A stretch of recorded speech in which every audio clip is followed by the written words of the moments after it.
Alright, hello and welcome to Plugin Along, a stream dedicated to LOTRO plugins. Last time on Plugin Along, we finished restructuring how festivals are stored in the Festival Buddy 2 data files and in the save files, which let us finally reorder the festivals to match calendar order. It was very exciting. It's been a pet project of mine for way too long. Today, we're either going to consolidate the Summer Festival into the Farmers Faire entry in Festival Buddy, because the Festival Buddy plugin kind of predates that consolidation, and or play around with epic battles. And as always, feel free to jump into chat with your thoughts and questions. And in the meantime, if you have experienced epic battles in the game, it is usually through the epic storyline, which brings you here to Helm's Deep. I haven't done the epic storyline, so on this character, but Gleavine will walk you through the epic battles at Helm's Deep. The epic battles at Helm's Deep cover the progression of the battle from Helm's Dyke to the Deeping Wall, into the Deeping Coombe, back into the Glittering Caves, and then finally out on the Hornburg before the final charge out and the arrival of the spoilers. I'm sure everyone knows. Before the arrival of Gandalf and the various Rohirrim forces he's gathered up, and of course the trees. So this is all spelled out in the epic battle map, which kind of gives you a sense of what's going on here. And in game, you need to unlock them in order, in narrative order, in order to. Why is my camera not centered? You need to unlock them in narrative order. So you have to complete Helm's Dyke solo duo before you can do Deeping Wall, before you can do the Deeping Coombe, before you can do the Glittering Caves, before you can do the Hornburg. I believe you can jump straight into retaking Pelargir without doing any of Helm's Deep. On the Treebeard server, we haven't gotten to retaking Pelargir yet, because we only have unlocked through Helm's Deep. So we're kind of cycling through these 5, kind of chomping at the bit for more epic battle action. After retaking Pelargir, you go, of course, to the Defense of Minas Tirith and Hammer of the Underworld. And that's the epic battle map. That gives you an overview of what's going on. Now, if I try to jump into retaking Pelargir, it'll let me. Cool. Maybe.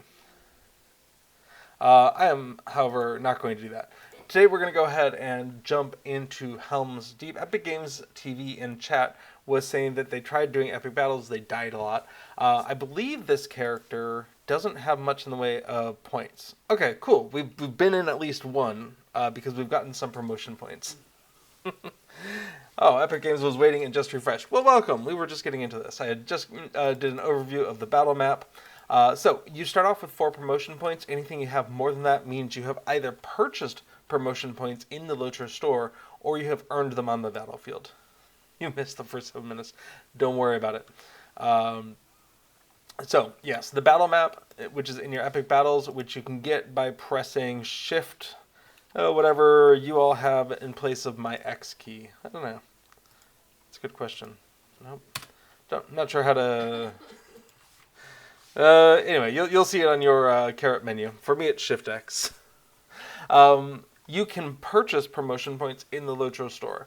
I wouldn't recommend this for a casual player, but if you have like a single character that is like a completionist character, and you're doing everything with them, and you're going to run a lot of epic battles, and you are likely to purchase promotion points, especially if they ever go on sale, then I'd say go for it. You can purchase up to 200 of these promotion points.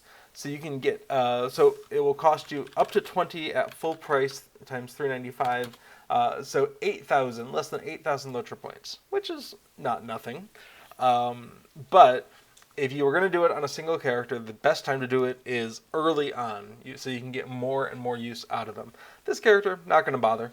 So we have a couple of points that we've earned from being in a couple of epic battles, I suppose.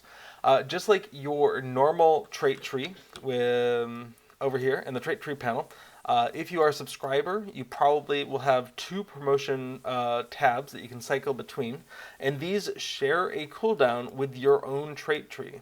So if I go ahead and activate tree number 2 here, notice that all of these are on cooldown and for the exact same time, and vice versa. If you change your character's trait trees, your epic battle is also going on cooldown.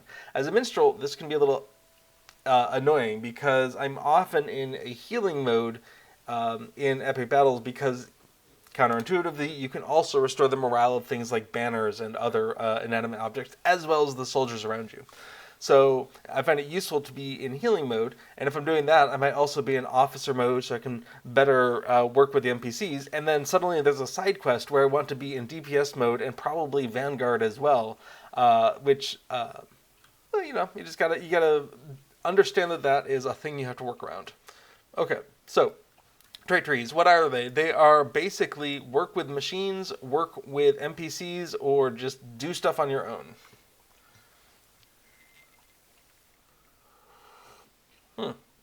Nice. Agartha says, conventional wisdom says that if you're struggling with the Helm's Deep epic battles, do the easier Minas Tirith ones to build up promotion points. So that's not a bad idea at all. Doing things that are easier is great. The way promotion points work is each variation of each epic battle has numerous objectives, including an overall objective. How well did you do at the whole battle? And how well did you do at these individual ones? We can see in Defense of Rohan, Deeping Wall, I got Securing the Culvert Platinum. And I believe, someone could double check me, that once you, you are rewarded promotion points for how well you do on each of these objectives. So you get nothing for an iron. I believe you get 1 promotion point if the best you have done is bronze, 2 if the best you have done is silver, 3 if the best was gold, and 4 if the best was platinum. Once you've gotten platinum on one of these objectives, you can't get any more promotion points from them. You can get some other rewards, some loot essentially from the epic battle, but the promotion points are maxed out once you've gotten platinum on a objective. Same thing for the progress of the epic battle overall. Once you finish an epic battle successfully, you're going to be getting promotion points based on whether it was bronze, silver, gold, or platinum. Once you've gotten platinum on one of these epic battles, you have maxed out what you can get from the overall objective. So if your overall objective, Lushire Habit says, okay, I'm here now. Heard epic battles, so thought I'd hang around. Yay! So once your overall progress is platinum, and each of the sub-objectives within are platinum, you've maxed out how many promotion points you can earn from that epic battle. So, assuming 4 is the number, we have the overall here, plus these 4 objectives, 5 possible things times 4, so you could earn up to 20 promotion points from doing well at the Deeping Wall, assuming those are the number of points you earn. The wiki might have better details on just how much you earn from each thing, but I'm going to stick with 4 now. It's simple. And we can see Defense of Rohan Deeping Wall Raid. There are 1, 2, 3, 4, 5, 6, 7, 8, 9 different objectives plus an overall, meaning we could earn 40 promotion points by maxing all of those out at platinum. And again, once you've gotten platinum, further platinums don't give you more promotion points. They instead will continue to give you loot opportunities. Delirian says 4 is the number. Awesome. It's nice when my instinctual number is the right number. Okay, so promotion points you earn by achieving higher and higher values in battles. And the kind of the ebb and flow of epic battles for your promotion points is that you will do a battle and you'll do pretty poorly, but you'll get some points. And you'll spend those points and you'll do another battle and you'll do a little bit better. You'll do another battle and you'll do a little bit better. So, oops, wrong one. So we can see Defense of Rohan Helmsdike. I went in, I got 2 platinums and a gold overall. So presumably that was 4, 8, plus 3 is 11. And I started with 4. Everyone starts with 4. So that would bring me up to 15. Where'd that other 4 come from? Ah, this platinum right here. Awesome. So that's why I have 19 points. I've got 4, 8, 12. Another 3 is 15. Everyone starts with 4. That's 19. So you could do the math and you could tally up just how many promotion points you can get from maxing out everything in here at all levels. So for instance, Deeping Wall, you can do solo duo, or you can do it with a 12-person raid. And those count separately. And obviously one of those is a lot harder to coordinate than the other. So you could add up all of these and count the maximum number of promotion points you can earn through play, plus 4, because everyone starts with 4, and up to 200 that you can purchase through the LOTRO store for $3.95 base price for 10 points. And that's the maximum number. And with that maximum number, you can kind of get a sense of, oh, how much of these trait trees can I actually purchase? The answer is not nearly as much as I would like to have, of course. X says, play to win. I don't think so. Play to have an easier time of it. Pay to have access to things that aren't necessary but are nice to have. I believe, though I haven't checked this, I believe you can get to rank 6 on any of your engineer, officer, or vanguard trees. Rank 6 is the maximum, just with points that you earn in game, and that purchasing extra promotion points in the LOTRO store is an optional thing that you can do, but not that you have to do. We're going to actually do some epic battles here with very few promotion points, and see just how justified that belief is. So, no, I wouldn't say it's pay to win. I think it's, spend some of your LOTRO points to have an easier time at epic battles, if that's the kind of thing you like doing, and if you don't, then don't do it. I've done that on one character, and I don't regret it, but I don't think it was necessary to have a good time of it either. Name Hypatia says, Epic Battles is still on my I'll look into it one day list. Well, cool. I hope you have a good time following along here. Don't feel like you have to work it into your rotation if you don't enjoy it. Epic Battles happens to be kind of the end game content over on Treebeard right now, along with Fangorn. And so we're getting into it way more than I have in the past. And it's really neat to kind of get the hang of it a little bit. And I was curious to kind of revisit it now that I've done it with lots of promotion points. Again, I splurged. To revisit it on a character that has very few promotion points and see how I feel about that. Alright, so I'm going to go ahead and name this tree so I remember what it is. So, overview of the trait trees, in case you don't know. There's 3 basic ones. Oh, we already covered a little bit of this. Engineer, there are various siege weaponry, siege equipment things in each of these epic battles. Engineer makes you better at working with them. You're better at doing siege equipment. Everyone can do some very basic things with siege equipment. If, for instance, a catapult is already there, you can load a basic stone into it, you can crank the catapult slowly, you can release the catapult and let stones fly. Anyone can do that as long as the catapult's already there. High-level engineers can upgrade the catapult, or maybe move it to another location, or maybe take catapults that have already been disassembled and build them into a new location. So higher level engineers gives you more access to more things to do with the siege equipment. Just being able to upgrade a barricade so it can do extra damage to enemy forces, fantastic. It really makes a lot of difference. Officer, I would say every epic battle I can think of, you are one of an army, and officers control soldiers, and you can give orders to officers to have the soldiers perform better. And the better of an officer you are, the better effect your orders have, and the more you can do with that. And Vanguard is, again, if you just want to get in there and engage with the enemy forces as they come over the wall, come up the ravine, whatever, Vanguard is your thing.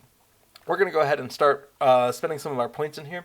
Unlike in your character trait tree, where generally things cost 1 or 2 points, and usually if they're in your trait tree, they usually just cost 1. If you're cross-purchasing into the other trait trees, then it costs 2. If you're one of the classes where they've redone the yellow to be a kind of utility that you buy in, then it's 1, 2, or 3.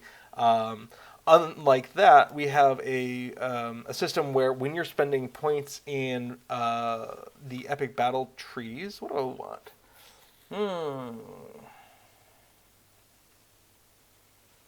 Yeah, I would like that effect to be longer. So what we're going to do is we're going to go ahead, the first one costs 1 at this tier, the second one costs 2, the next one costs 3, the next one costs 4, the next one costs 5. If you're a fan of triangular numbers, here we go. And so the first one of the next rank also only costs 1, but then as we go down, we can see 2 points. So that one's going to be double, 2, 4, 6, 8, 10. The next one also 2, the next one's going to start at 3, 3, 6, 9, 12, 15.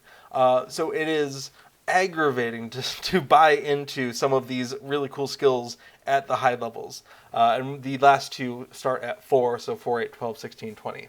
So you can get a lot of these early skills, or you can get a few of the later skills. Just like with your normal trait trees, though, you do need to buy in 5 of a level in order to unlock the next level. But you can spend them anywhere. So I've unlocked the second level of all 3, Engineer, Officer, and Vanguard, simply by spending 5 in Vanguard. So that's another difference. So if I wanted to spend some second level Engineer, that's fine. And that's another difference with your trait trees compared to your character trait trees, where you've only unlocked the levels in that trait tree, and you need to go and start spending at the bottom of another trait tree in order to work into there.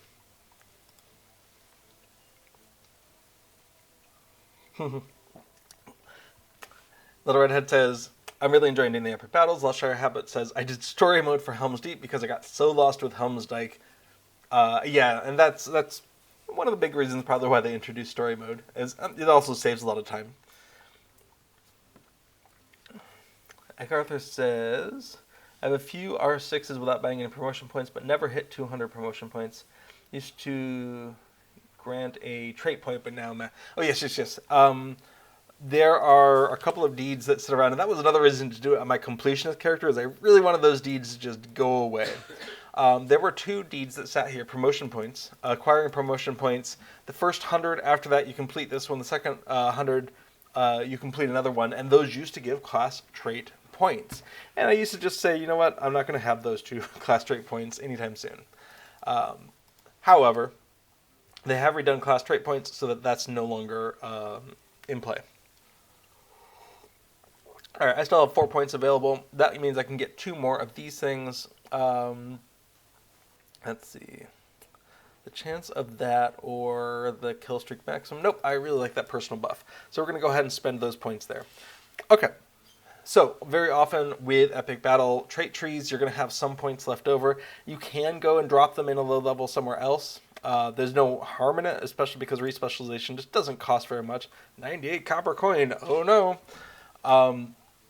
Alright, so haste cooldown, heal cooldown, load contribution, aim contribution. Helm's Dyke is going to be our first one, and load contribution is probably going to be a thing. Nope, I'm going to say heal cooldown. I always regret not getting heal cooldown. Cool, so we spent all of our points. Okay, if you're following through the epic, you're going to be interspersing some story in and around Helm's Deep with the actual epic battles themselves. And you'll have a phasing effect where you kind of traverse through the battle, and Helm's Deep itself will change, and the landscape and the sky and everything will change as we go. We're not going to do that because I'm not at that point in the epic, so we're just going to go ahead and pull up epic battles and take a look at Helm's Dyke. Now, Helm's Dyke is available in solo duo or 6-person, and somewhat confusingly, in the progress, if we look at Helm's Dyke, here we go. We see Helm's Dyke solo, Helm's Dyke fellowship. Don't be misled. This is solo/duo. Anything you do at the 1 or 2-person level is going to count. It's just called solo in the epic battle screen. Anything that goes to 6 people, they're calling fellowship. Awesome. If it goes to 12-person, which Deeping Wall might be the only one of these 5, then it's raid. But yes, it says solo, it means solo duo. Doing it 2-person is fine. You're going to get credit in the solo column. So we've done Helm's Dyke. We did pretty well. We didn't get gold overall. We didn't get most of the encounters. So we'll just go ahead and do that again. That's where we start anyway. So I've chosen 2-person because Rose is going to hop in there as well. Probably be AFK most of the time, but if we get any promotion points, Rose will get them also. So I'm going to go ahead and say launch. Now, Helm's Dyke solo duo, and we can see Helm's Dyke solo at the top, even though it's 2-person. Helm's Dyke solo is an exception to epic battles. When you come in to any other epic battle, it just begins. The clock is ticking.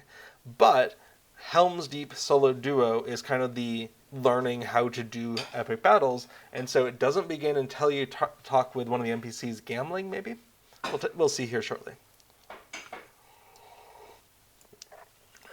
Gambling! Cool. So we begin on the walkway over the gate. We can see the gate down there. If you have come over here in landscape, during the epic storyline, this is where you will have met Theoden and a couple of the other characters like Legolas, Gimli, Aragorn, and whatnot, kind of mulling about and having conversation in front of the gate. The gate is now closed. Helm's Deep is there in the background. And these are the fields of West Rohan in front of us. Cool. So, gambling is there and would love for us to talk, but we're going to just remind ourselves that Helm's Dyke is broken up into two halves, the western side over here, the eastern side over here. If you are in 6-person, the eastern side is broken up into two parts. You have near and far.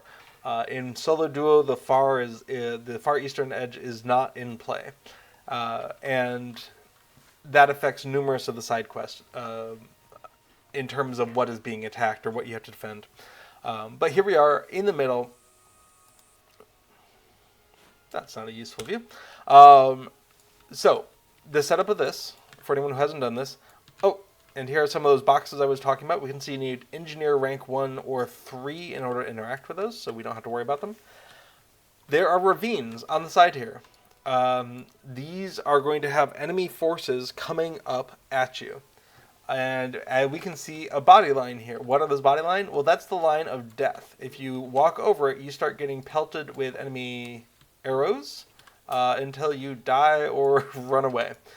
So when you see those bodies in here, that is a line of death, and you don't get to cross it. The whole conceit of these epic battles is they're too large for any one person to meaningfully run out on the field and engage 10,000 orcs.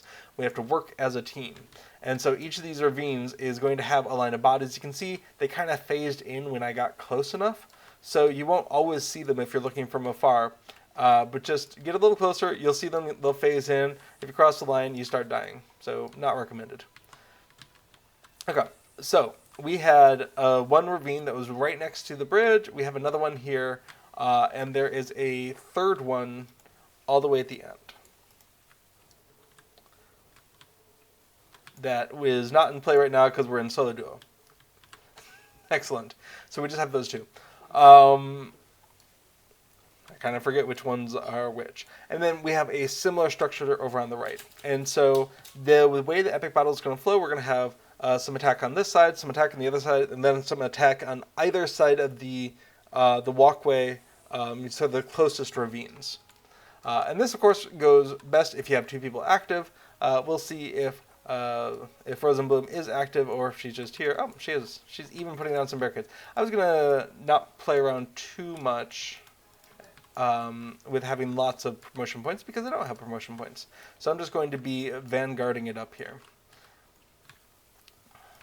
Cool. So we're going to talk with gambling. We're going to get this started. Gambling, let them come. Cool. The clock has started. We see the enemy is massing and preparing the assault. Ready your defenses. Now, right away, nothing has happened, but very soon we can see two points of interest have come up on the map. They're also there on the radar, and that's where the enemy is coming from. So, we're going to leave Rose in this gully to do whatever it is that Rose is going to do. We're going to come take a look at this small ballista. Now, even if you're engineer rank 0 like me, you can still use the siege equipment. So, small ballista, you load a bolt, you crank the ballista, and then you fire. Catapults, you have to do multiple cranks in order to get it ready to fire. Once you have it loaded and cranked, you're going to see a targeting reticule. I want to go ahead and mess up things that are coming to the left here. So we're going to go ahead and crank this thing to aim it left. We can see enemy forces marching down the hillside. So those might be the ones we care about. There's all sorts of upgrade options that are available to higher level engineers, so we're not going to worry about that. Okay. And we can see my reticule is pretty much where they are, so I'm going to start launching bolts. Awesome. Got some commanders. The higher your engineer is, the more upgrades you can do to siege weaponry like this. But as it is, a single bolt is always going to kill whatever it hits in right now. Only larger siege equipment might have enough hit points to withstand it.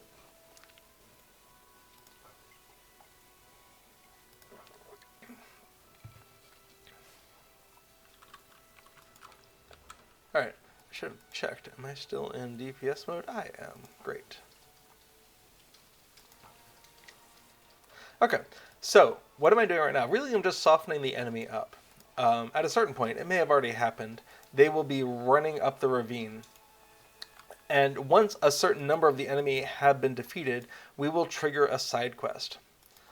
So I could be engaging all of these enemies in the ravine, or I can just use this piece of siege equipment. The choice is kind of mine. I'm going to go ahead and... I'm such a sucker for siege. This is why I always go engineer. I love just tossing them in the air like that. Okay, I'm gonna resist. So I'm gonna run on over into this ravine here. I've traded it into Vanguard, which is the attacking people side of things. So what we're gonna do is we're gonna go ahead and... Oh, I don't get Incite Foe until Vanguard rank 1. Oh, that is so sad. And when do I get rank 1? 2 more points. All right, I might actually get it while we're in here. So Vanguard lets you get kill streaks, which are triggered by defeating enemies. It's not a 100% chance, but you can increase the chance of getting an addition to your kill streak. You can cash out that kill streak to make use of these different skills: rending bark, demoralizing shout, and so on. I miss having my minstrel buff plugin. We're going to go ahead and use the LOTRO Plugin Compendium to go ahead and add that real fast. Minstrel buff. Go ahead and add that. Great. If you add or remove plugins while LOTRO is running, make sure you hit that green arrow button to refresh. And we're going to go ahead and load up minstrel buff here. Great.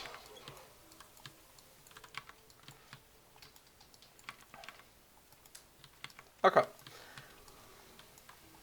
That's kind of in the way, isn't it? So, if you're Vanguard, your focus is defeating enemies in hand-to-hand combat. You're building up these abilities. We can see I've unlocked a kill streak of 5. So if I wanted to, I could cash out 4 of them for rending bark. Though it's quite possible I need to be Vanguard level 1 in order to make use of it. That's very sad. I also have empowerment. Nope, we have a side effect. Okay. So this is a side quest that's easier with 2 people, to be sure. But what we're going to do is we're going to ask Rose to stand by this archer on the left, and I'm going to go to the other 2. And this is one where you need to talk to the archer and say, fire. And the conceit is, for some reason, they stop firing, and you need to go back and be like, no, no, no, keep going. There are Dunlendings down there that are carrying rocks. They're trying to block the stream. That would be bad for us, so we don't want to let them happen. Let them do that. At the same time, they're trying to overrun the gullies and come and actually attack our archers. So we're going to be standing here. We're going to be guarding our archers from anyone attacking them, and we're going to be telling them to fire. So there's 3 of the archers in here. So in a solo or duo, you're going to at least one person going to spend some time going back and forth. And we can see the soldiers did a great job protecting.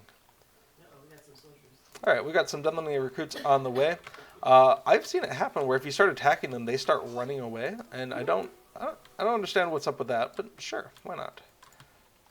All right, fire. And hopefully those soldiers will return to their position, because being out of position will just make that worse. Okay. So I'm going to return to the bridge there. If you lose one of your archers, it makes it much harder to do this successfully. So we don't want that. Now, if you are a healer type, you can go ahead and heal them with some of your skills, which ones can depend on your class. For instance, with Minstrel, Court of Salvation and Bolster Courage seem to definitely work. The other ones, I'm not convinced they do. So play around with it, with both NPCs and with objects like banners, and see which healing skills of your class seem to work best. So I'm going to go ahead and pop some more heals there and see if that works. 17080. Yep, that was good.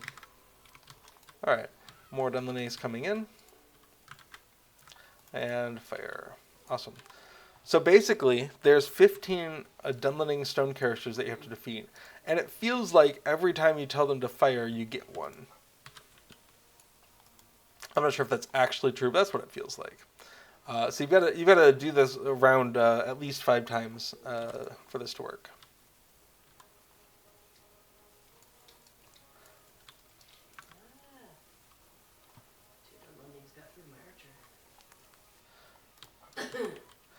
Yeah, Rose is having an exciting time over there. So as we're doing this, we can see on the bar here for our objective, it is slowly filling in. We just finished filling the silver level, now we're working on gold. So if we cash out now, if we finish the objective, we will definitely have a gold rating. But if we can get enough merit where this fills all the way up to platinum, then we'll get platinum credit for this side quest, whatever we're calling it, objective. So that's kind of the ideal, is defeat stone carriers and don't allow any of these negative effects. We can see down here, we'll be graded harshly if we let any of these archers be defeated, and if we let any rocks be placed by the Dunlendingers.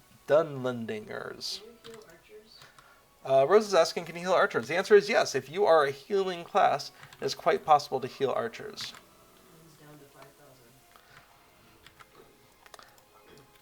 Rose says hers is down to 5,000. We are almost done. Yeah, if you can... Yeah, do you have bear traps? I've got traps in the Yeah, make sure you're using bear traps. Okay. Cool. We defeated 15 of the stone carriers without any of our archers being defeated and without any of the rocks being placed. And we can see in my notification area, I got a platinum epic battle reward. Fantastic. Now, what happens then? Well, these objectives, the soldiers have been kind of keeping those safe while we were off doing our side quest. So we want to return to our flanks and make sure that those are solid. I'm going to tell my commander to go ahead and have the troops heal, just in case they took more damage than they've been healing while I've been away. Oh, and I've got promotion points. Awesome. Let's go ahead and spend some of those things. I'm a Vanguard rank 1. Hooray! That's unlocked an ability for me, Incite Foe, which is kind of like a taunt skill that also has a lot of damage. So if you use it, I provoke my enemy, forcing them to notice and attack you. Now, I am a low enough Vanguard that it doesn't actually do damage. Once you get super high up on Vanguard, or to some level on Vanguard, that starts doing a lot of damage, to the point where you will actually defeat most basic enemies. And being able to do that in an area effect is a really nice aspect of being a Vanguard. Okay, we can see we stopped having attackers come up. The reserve seems to be mostly done. There's still some reserve over on the right side, so I'm going to go help over there. Oh, Little Redhead points out you can also repair barricades as well. That's true. These barricades, if you interact with them, there is a repair skill on them. And anyone can do that. And again, if you are a healing class, some of your healing skills will also be able to repair. Just run with it. It doesn't necessarily have to make sense.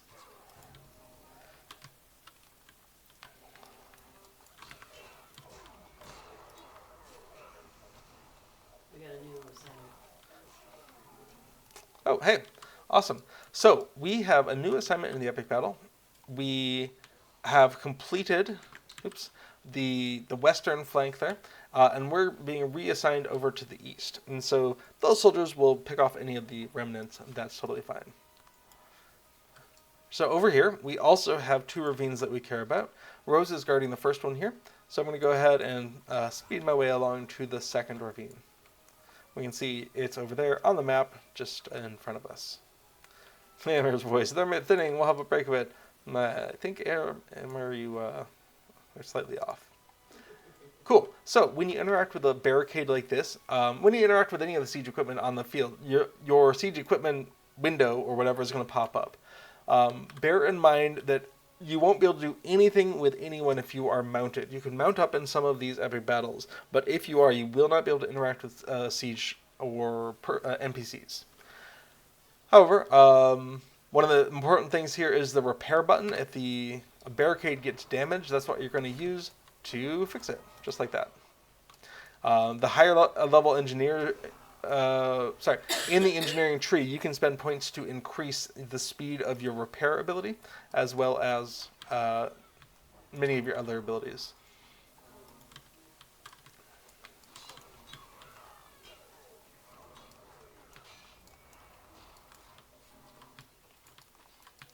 Okay, because this is a solo duo version of the epic battle, there's probably some siege equipment that's already been placed for us. Because when you first jump in here, you aren't going to be able to place any. We can see there's a small catapult here. Rock on. Let's go ahead and catapult things. Catapults are broken down into loading shells. We can all do a basic shell. Powder options. We don't have any of those unless we're a higher level engineer. And cranking.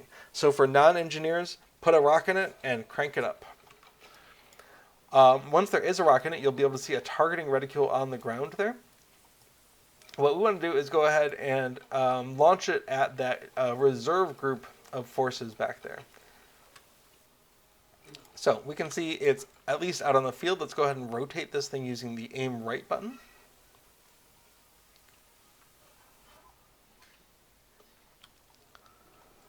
Great, and we'll go ahead and crank it once or twice more. The cranking goes pretty slowly. It goes faster if you have spent points in the engineering. You don't have to be behind it if you want to see better. Okay, so we loaded a shell, and then we're just going to crank. The aiming left or right, once you're done with it, it stays there. It doesn't reset. So we know it's going to be aimed in the right direction.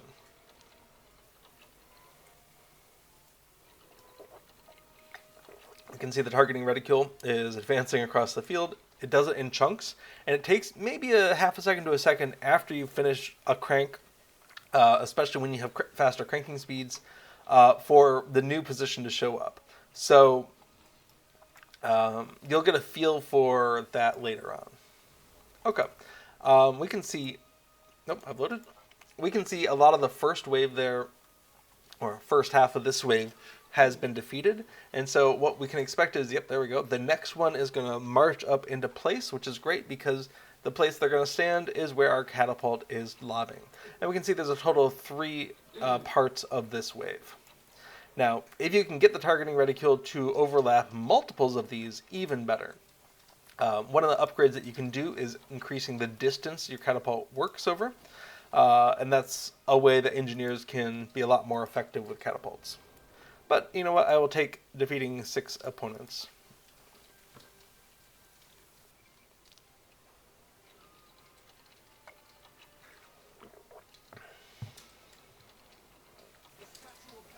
Alright, we have a side quest. So we're going to go ahead and just stop cranking. We'll leave it there. The statue of Helm's Hammerhand, which is Helm Hammerhand, is right where I am standing. And the enemy is making a special push to, do bad things to the statue. Specifically, we know that there's going to be 5 siege trolls coming on through that we have to defeat.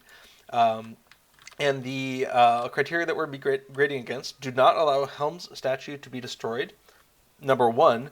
And then we will lose merit if there's damage to the statue, and we'll lose merit if statue defenders are defeated. And so that's really what we're up against, is that there are going to be trolls coming in from either side.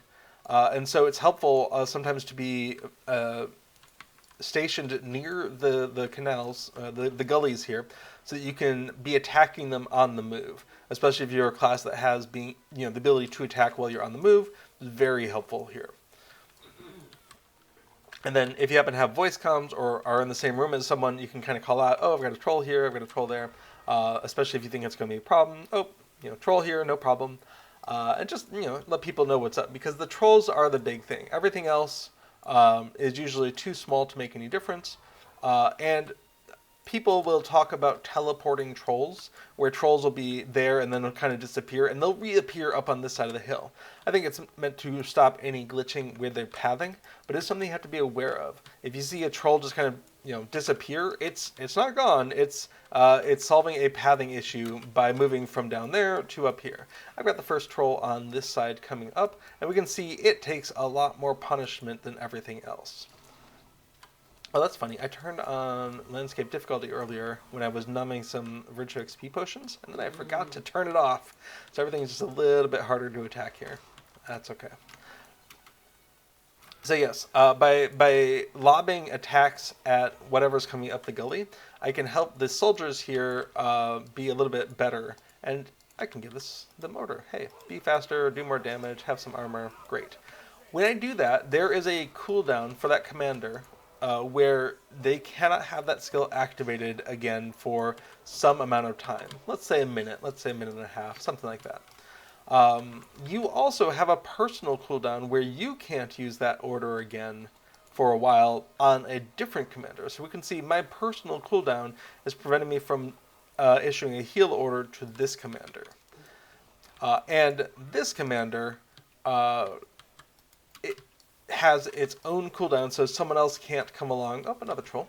Someone else can't come along and tell this commander to heal because this commander's heal is on cooldown. So that's something that also needs a little management as well. All right, they're coming down the center straight for the main gate. It looks like we accidentally progressed. Oops. The main part of the instance, I'm a little distracted by that error. Okay, so there's the overall progress of the epic battle, and then there's the progress of side quests. And being on a side quest doesn't stop the epic battle from proceeding. So if you hit too many of the troops that are waiting with siege equipment, as one might do, that can cause the flow of the epic battle to move past the flow of the side quest. I don't have any trolls yet. Alright, Rosa said that they don't have any trolls. That's no problem. We've already defeated 3 of the 5 trolls. The last 2 usually come together. I see a troll coming up here. By itself, though. Oh, nope, there's another one behind it. So we know both of the trolls are coming here, and here's where I would worry about teleporting trolls if it's going to happen. I'm going to go ahead and try to stun. And Rose is coming as on over as well. Great. That's the first one. Now,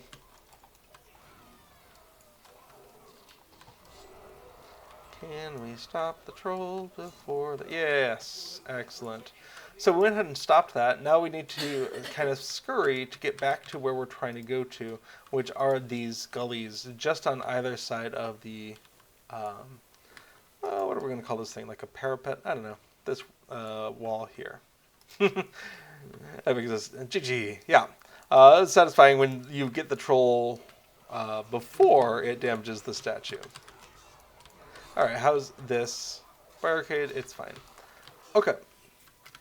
Now, one thing I could have probably used was Incite Foe. That might have worked even with a side quest. You just have to learn quest by quest which foes can be distracted by taunts from the Vanguard, and which foes are on a set path and it's just a time issue.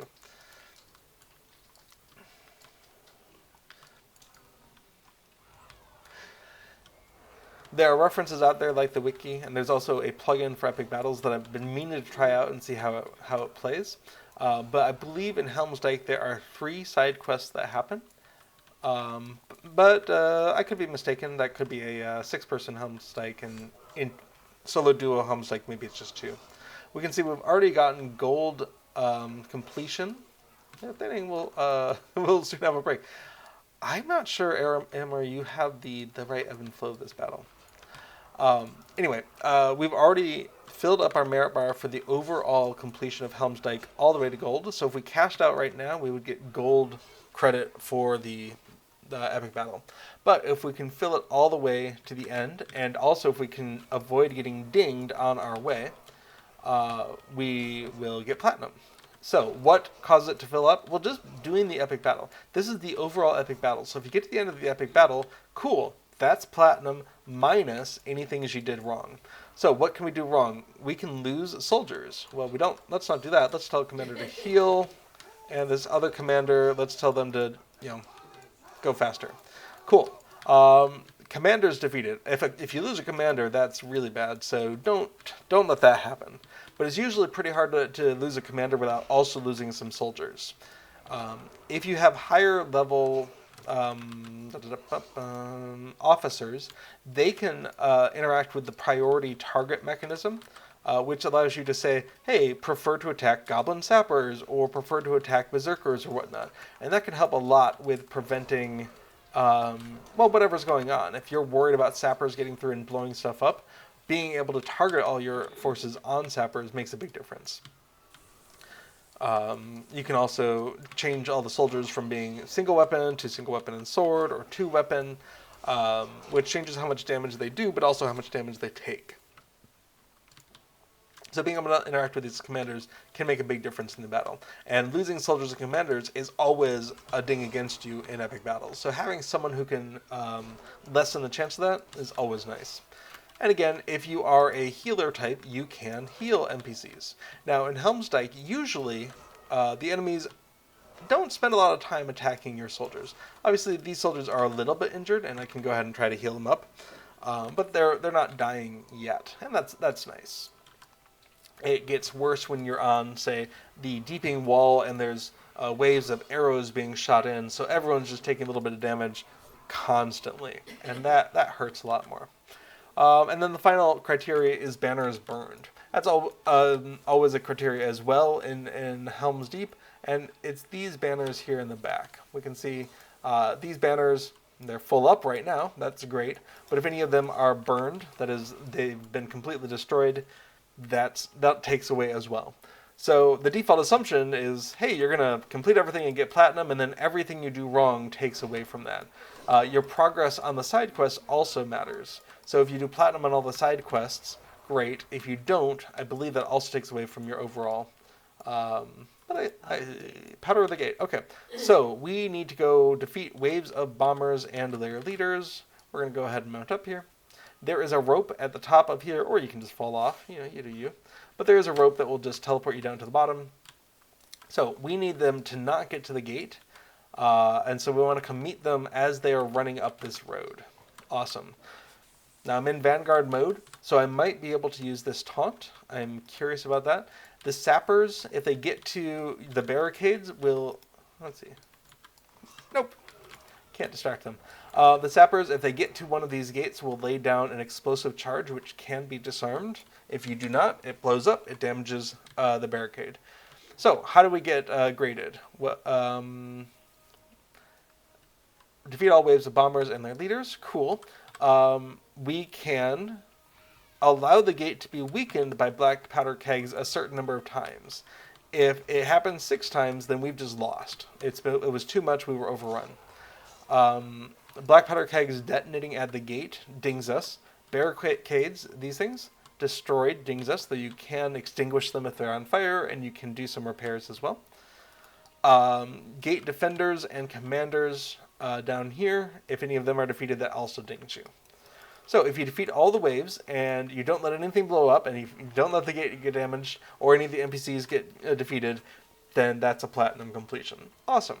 Super easy. Well, super straightforward. So, we get waves and waves of forces. Occasionally, especially in the 6-person Helm's-Dyke, you'll get a super strong NPC who spawns in and then just slowly moves towards the gate. And so that feels very much like a timed thing where you need to deliver enough damage to take care of the problem before it becomes a problem. Awesome. I see Rose is also on difficulty 3. No worries. I'm going to move that up here. So, one of the things I have as Vanguard is whenever an enemy force falls, I have a chance to activate an offensive and a defensive skill. Now, I don't actually have access to any of the defensive skills, but if I did, that would go in that slot there. The offensive skill, when it triggers, gives me 5% extra damage, but you can increase that up to 35% damage. And you can get that buff multiple times. Here's that strong one I was talking about. So I've seen it stack up to twice. So I've been running around on characters that get 2 plus 35s or plus 70% damage, and you start to see where being a Vanguard can make a big difference in your overall damage output on a side quest like this. I'd like you not to do what you're doing. There we go. Hey, could do some buffs.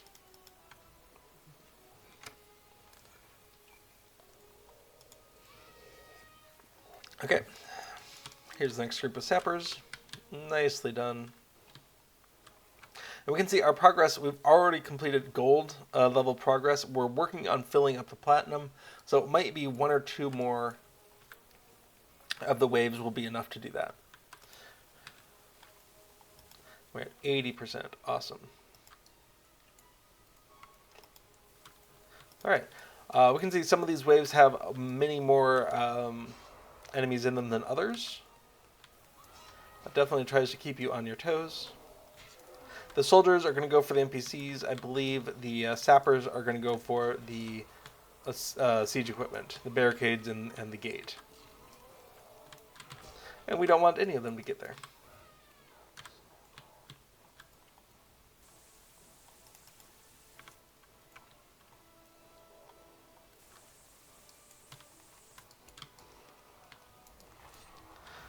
Fortunately, the sappers are pretty squishy. Okay, cool. So, the enemy's assault on the main gate has been repulsed. Great. So when that happens, we still have these 2 side objectives. Technically, though we are approaching the end of the epic battle. We can see it thinks we are 5/6 of the way through. But I'm going to return to the West Gully here and make sure our soldiers are still doing great. So I'm going to tell the commanders to issue some orders, just in case, and get back into the fray.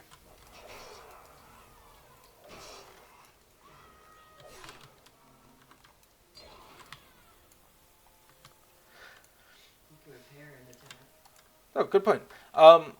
Rhodes is pointing out that you can interact with siege weaponry while you are doing attacks. Your induction bar and working on siege equipment are 2 separate operations.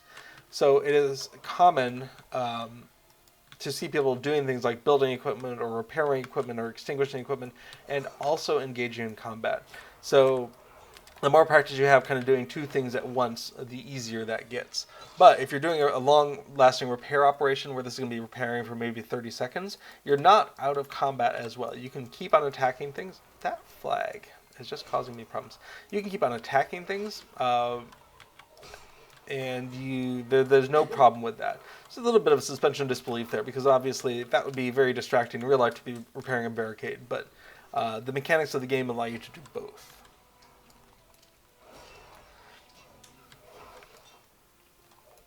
And that's true with any of your epic battle stuff. You can do your epic battle stuff at the same time as your character stuff. So I could be interacting with a commander over here, and while I'm busy attacking, I can also hit the heal button. Come do this one, damaging some armor. Yeah. Whenever you're interacting with enemies, you will also see they'll generally have a little symbol telling you what they're there for. These enemies have a Helmsdike overarching symbol. They're just... Oh, hey. Those symbols are gone. Awesome. They're a part of the overarching battle. If we are on a side quest and we hovered over it, we should see, enemies at the gate or whatever, giving us a sense of what specific objective are we advancing by defeating them. I think we've done really well this time, mostly thanks to Rosenblum being here. So if we are lucky, we might actually get a platinum completion here, which would be nice. So we can see there's not a lot of reinforcements out on the field that we can see from here. So I imagine we're pretty much at the end of the instance.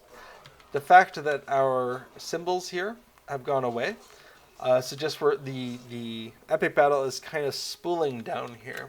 where the last couple of enemies in reserve are going to run up here and get defeated. And at a certain point, that will cause this progress bar to hopefully complete all the way.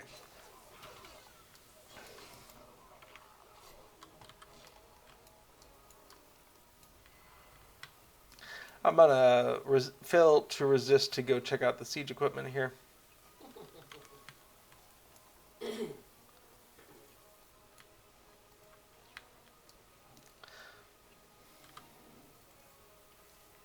And we can see there's just a few clumps on the field. Not even worth repositioning this ballista to point at it.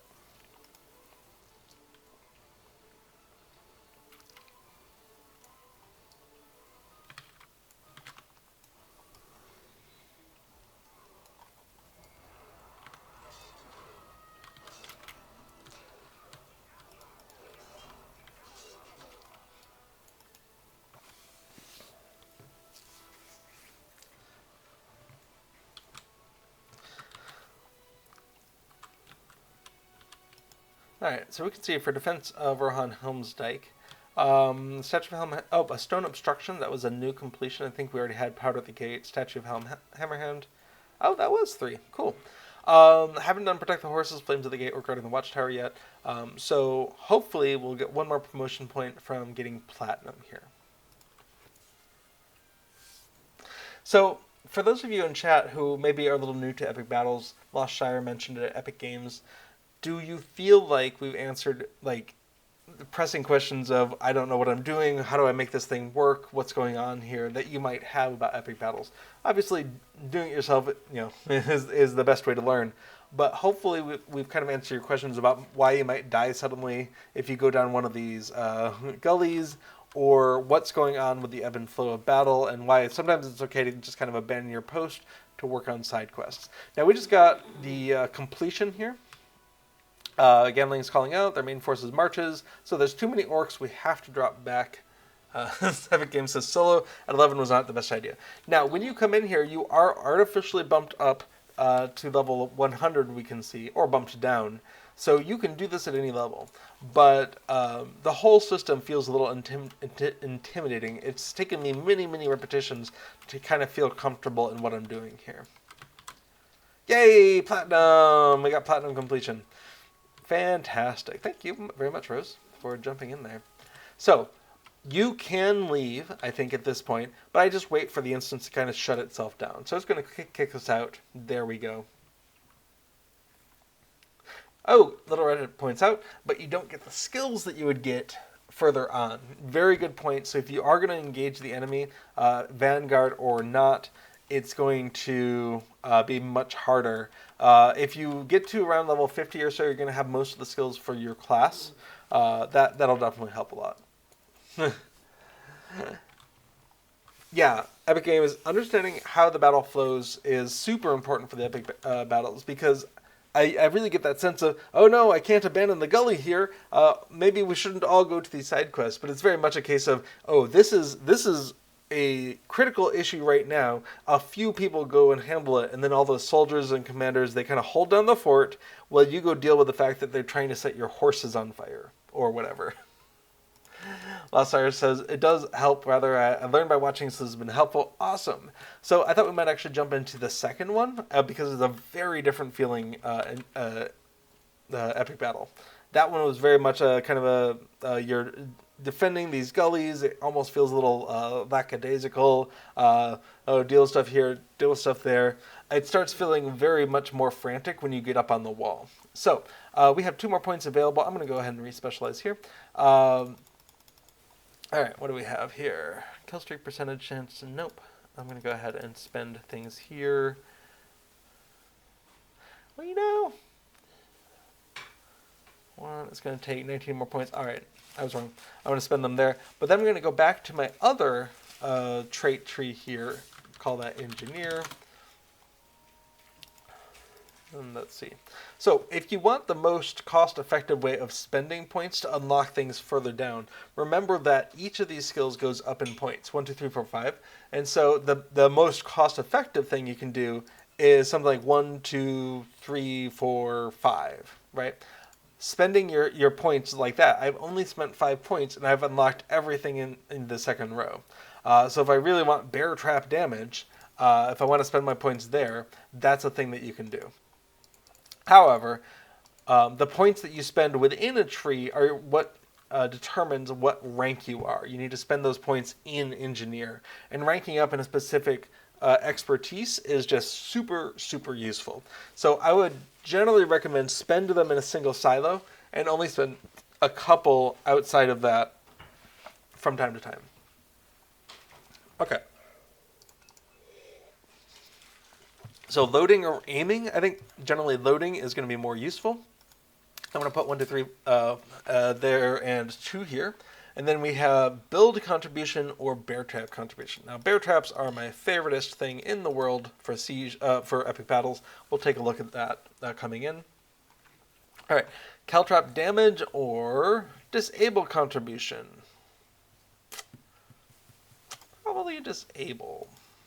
And that's it. That's all the points I had. Not a lot. So, 24 points. So what we're going to do is we're going to go ahead and fire up the next one. What is the next one? What if I've forgotten? No worries. There's a battle map. So remember, that was the Helm's Dyke. That was the forward fortification that we were at.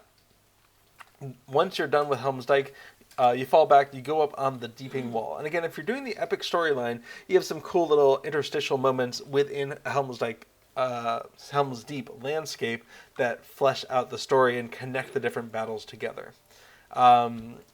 But you don't have to do that. You can just pop them open.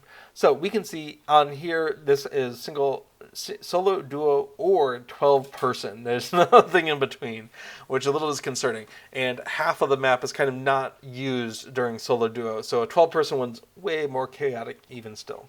So again, every epic battle except solo duo Helm's Dyke starts immediately as soon as, well, starts rolling. The clock is running as soon as someone goes in. So if you're doing any other epic battle, maybe just do a ready check, make sure everyone's ready to go. Hey, everyone ready? And once you hear yes, cool, okay. Then it's like, okay, we're going in, 3, 2, 1. Because you really want as much time as possible to do any little preparations, especially once you start having higher level engineers, higher level officers. I'm not sure a Vanguard gets a lot of benefit from that lead time, but the other two definitely do. So we're going to go ahead and do a 1, 2, and launch. Awesome. Deeping Wall. The dike has been overrun. Now the full weight of Saruman's army prepares to crash down upon the valiant defenders, that's us, upon the ramparts of the Deeping Wall. The wall must stand, or the fortress will surely fall. Travel down. Yeah, as Little Redhead points out, I love the bear traps. Little Redhead loves the caltrops. Caltrops do a little bit of damage and also slow the enemy as they're running through them, and it's a bigger area. Bear traps just deliver massive amounts of damage, and it's very satisfying to see someone come over the wall and the bear trap just goes and they die. Okay, so here we are on the wall. Several noticeable things. They have siege equipment now. And the very beginning, Aragorn calls out, prepare yourself, our enemy approaches. They have catapults, hint, hint. And that is now our task to go deal with those catapults. Because if you don't, they will rain destruction onto us, and the instance ends pretty quickly.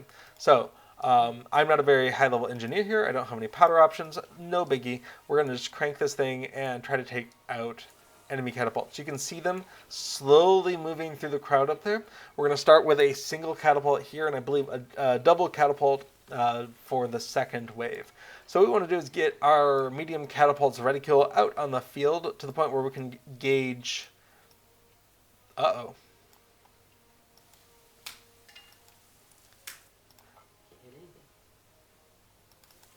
Hang on a sec.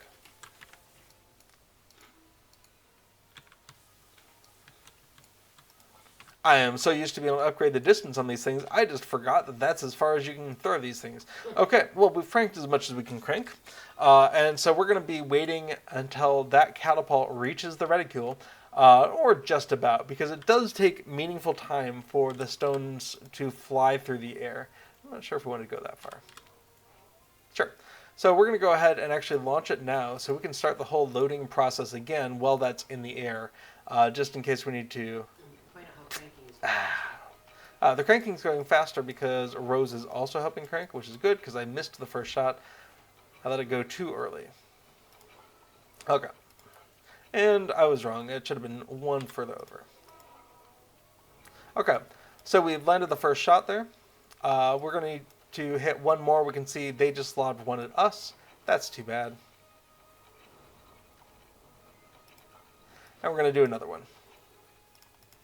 They don't fire rapidly, but they do fire enough where you do need to care about it. Okay, so we can see that got the catapult. Now we can continue to lob things against these forces that are coming. Totally fine. As we can see, we just took out 9 enemies just with that. You do have to crank a minimum number of times in order to use the medium catapult. I believe it's 3. So at a certain point, all the forces will be too close to effectively use this. And at that point, we switch to knife work on the walls. Yeah, we can see we need one more here, and then we fire all of these forces in front of there. They're out of range of the catapult. Now, high-level engineers can do special loads, shell arrangements. So you can do a triple shell where it's 3 will land in 3 circles in a row. And when you're doing that, the near circles get a lot more coverage. But as we can see, that one just landed. It landed beyond those forces. So we're going to go ahead and leave that. Yep, Rose says they're coming over the walls, so we're going to come take a look. Now, those catapults that hit, they might have been damaging things. One of the big things to care about here are these banners and the soldiers. So I'm going to go ahead and actually say heal. One of the things I highly recommend, go ahead, if you can resist the urge to press your escape key, tear off each of the 6 banners in this solo duo.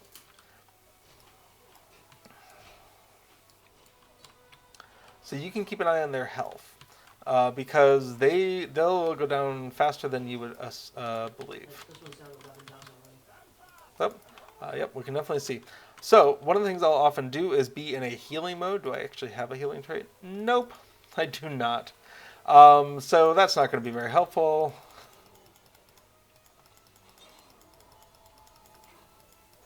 I guess we're going to spend some points real fast. I don't spend a lot of time playing on Laurelin. It might be obvious. I don't actually know what I'm doing, but if it's blue, I'm going to buy it. Okay. Cool.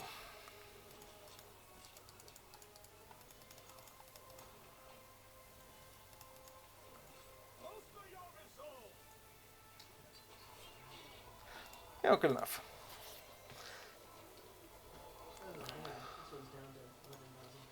Okay, I'm hearing some of them are down. Lower than we want. So we're going to go ahead and come on over here. Hey. And just start doing some heals. Make sure that you're not in red line. If you're a minstrel or dissonant stance, you do want to be able to actually do some healing. And you can also just do the normal interaction here.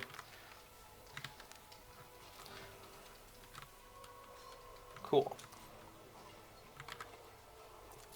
Yep, the volley of arrows is absolutely doing bad stuff to those. Okay, don't forget there are sometimes banners up on the stairs. Since we haven't lost any banners, I think that is not the case here. I think the Hornburg has some banners up on the stairs, so keep an eye out for that. C asks, are you in Edoras? No, this is Helm's Deep. So, just to the west of Edoras. Okay, so they are coming over the wall with ladders and with grappling hooks. You can push the ladders over, you can cut the grappling hooks.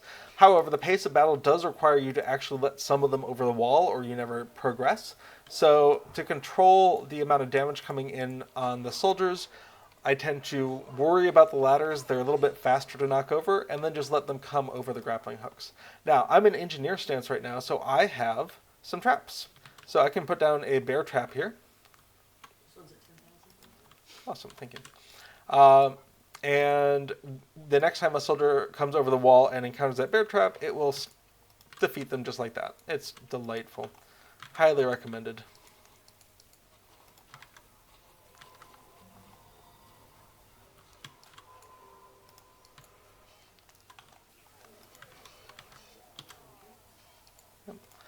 Okay, do make sure, Rose, to talk to leaders from time to time and get them to heal. because the same thing is happening to soldiers. Door to the Hornberg. Okay, so the door to the Hornberg, we can see our point of interest over here is leading us here. And what we're going to have is forces coming in the window, and we need to defeat them. So if you are able to do traps, that's great. When you get out of range of a banner, it will go dark like this one here. Don't freak out. It's probably still there. You just got too far away. So we're going to need to get back in range and re-pull off that tooltip. That tooltip is dead now. Like it still works to target the banner, so we can see actually the health is okay. Okay. We can see some forces just came over. Now, this is a great time to not be in a healing stance, which I am. So we're going to go ahead and do something about that. Bearing in mind that that also affects the cooldown of my trait swapping for the epic battle. So I'm stuck in engineer stance for a little while. That's okay. I want to be. We're going to go ahead and place a bear trap down in front of the left window. If there's also a trap in front of the right window, that just makes life even easier. So we can see all the forces that came out on the left window are dead now. One of the things you can do as an engineer is increase both the efficacy of the trap, but also the trap trip count. How many times the trap can activate. I don't remember where it is, but it's on here somewhere. And it's pretty great.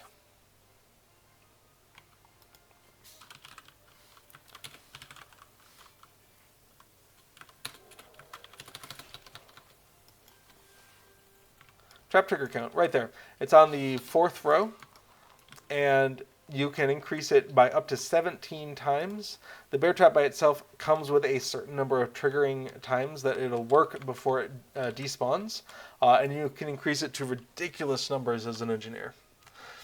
Argibus says, what's in the shells behind you? We've got a number of healing stores and wounded soldiers, and if the enemy forces get to any of these, they will try to destroy them. We can see that healing store, for instance, is a little sad. I can go ahead and heal that up. Awesome. So that's what we're doing. That's how you can tell how well you are doing against this particular objective, is how many healing supplies have been destroyed, how many wounded soldiers are defeated, and how much damage has been done to the Hornberg door itself. And if we don't let any of that happen, and if we defeat all the waves of attackers, you can see we're already in gold, heading to platinum. We'll complete that and get a platinum completion. Fantastic. There we go. So, coming back out here, we're going to go ahead and tear off these tooltips for these two banners. I'm using the H key to do that. And that lets me have a heads-up display on the for the status of the health. And don't forget to switch back over to healing. I don't have any healing LIs, which would make this much more effective. But just those traits are enough to make a big difference.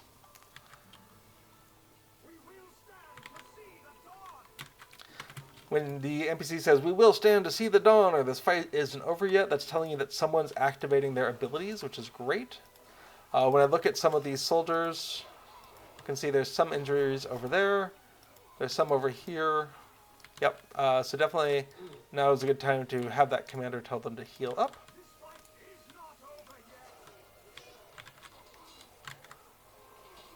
Gonna help Rose out with that banner here. Doing a great job with those banners, Rose. Thank you. Okay, we're going to go ahead and have some defense happening over here. Spreading out the orders is nice because if one of them's healing, the other ones can be doing something else. That means they're taking less damage in battle. Cutting down these ladders is also good. It helps... on the shelves behind me in real life. Oh, sorry, Arg. That's great. So... over that shoulder, most of our board games, some of them are in one that's behind, a couple that are in behind my head. And over on that side, I think it is a cat tower. So sometimes cats.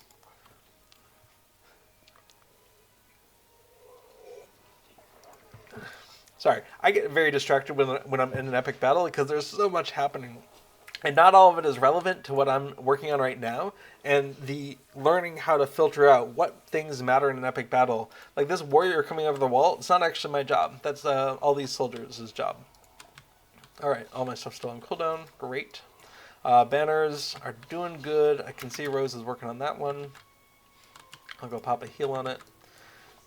So having a healer in the instance, being able to remote heal these banners, lore breaking though it might be, is super useful. So if you can have a ranged healer, all healers range. If you can have a healer in there who can do spot healing on those things, or coming up to these soldiers and saying, "Oh, you look kind of injured. Let's get some heals onto you." That can be really useful as well. But there's just so many soldiers that trying to do it manually does take a lot of effort. So it's nice to be able to give orders to one of the commanders and say, no, you tell them all to heal. And if you've got points in officer, your heal ability will be better. It'll heal faster, it'll heal for more. So it's really nice to be able to have someone in the epic battle who's good at being officer. What's Rose's job in this instance? Rose is contributing both to keeping all the banners alive and defeating things as they come over the walls so they don't do too much damage to our soldiers.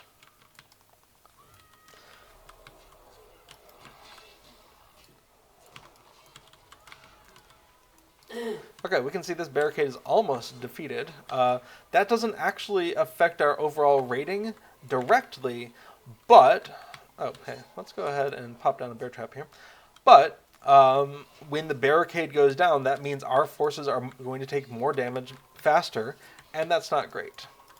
So we want to keep those alive as much as we can because it keeps our soldiers healthier. And soldier and commanders being defeated definitely affects our overall progress. Okay. So our banners are doing great right now. We're probably getting to the point where we're... almost done with the forces down there.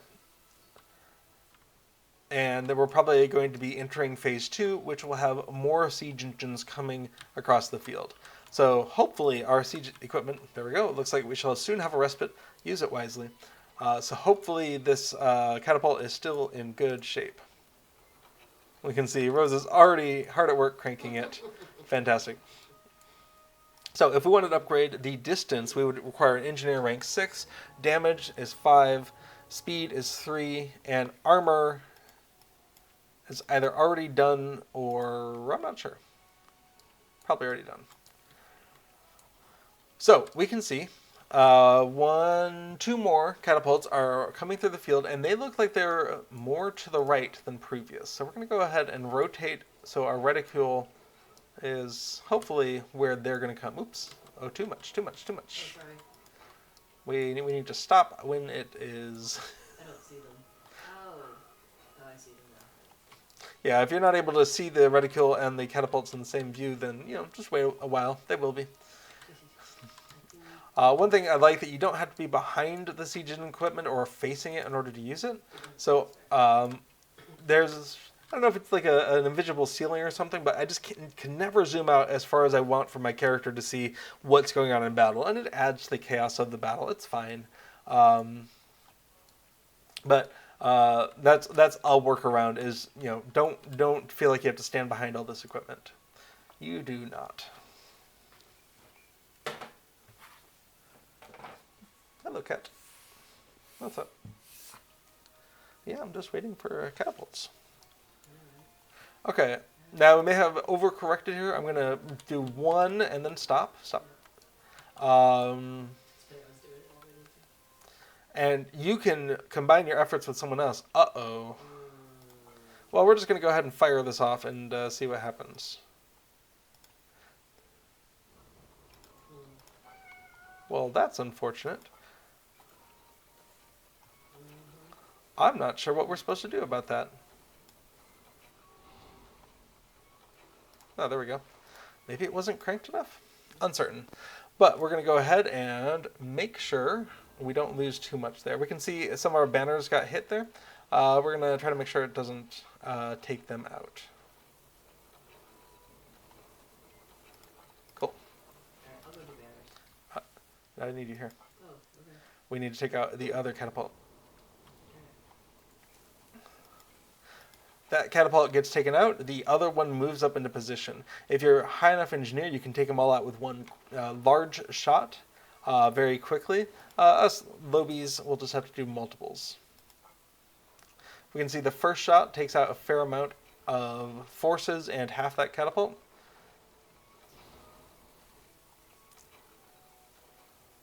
Okay. And now we can go fix those banners.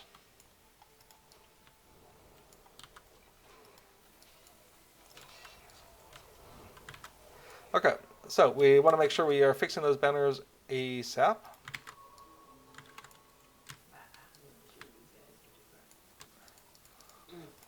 Rose is shooting things with a catapult. We'll see how that goes. Okay, so all those forces down there will occasionally rake the wall up here with arrows, and that's a good reason to keep these banners topped up as much as possible because we are dealing with that happening. Mm-hmm.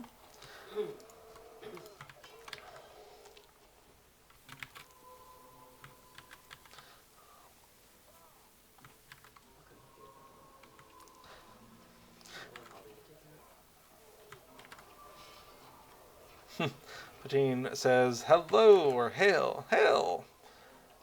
Okay, I'm gonna go to this one. If you can go one behind us. Well, doing it together is faster.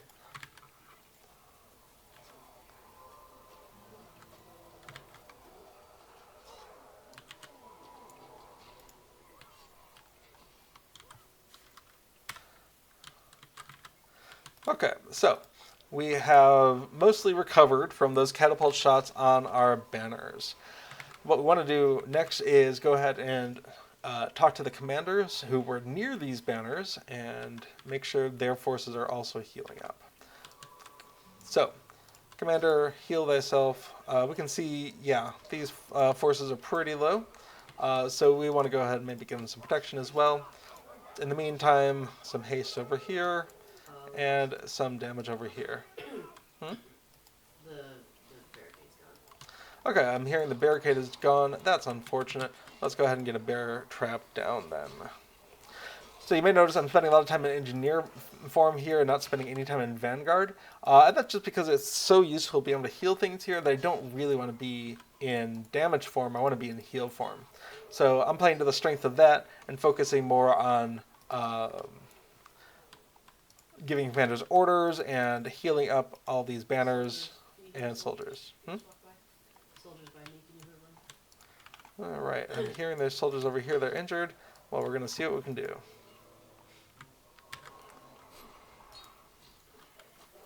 Unfortunately, they are pretty injured, and it's going to take me a while to do something about that, especially without a healing legendary item. So we're going to hope that commanders... yeah, in 22 seconds, I'll be able to activate that commander. Yep. And if Rose might be able to activate the commander sooner than that.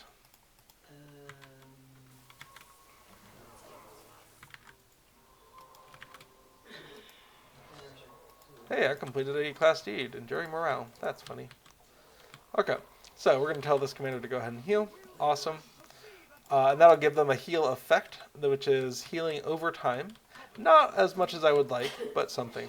Vandals in the tower is over here. This one just feels very difficult. They're going to pop in and they are going to plant explosives. There that sapper just went. And if that thing explodes, it sets everything near it on fire, which is inconvenient. That sapper is damaging the winch, and damage to the winch is also a problem. One of our banners is almost gone too. Okay, and we can see the winch being injured is, or the winch being destroyed is, oh, hey, stuff's on fire. So this is very much a two-person job, so you really need two people in here managing both the sappers coming in and everything that's on fire.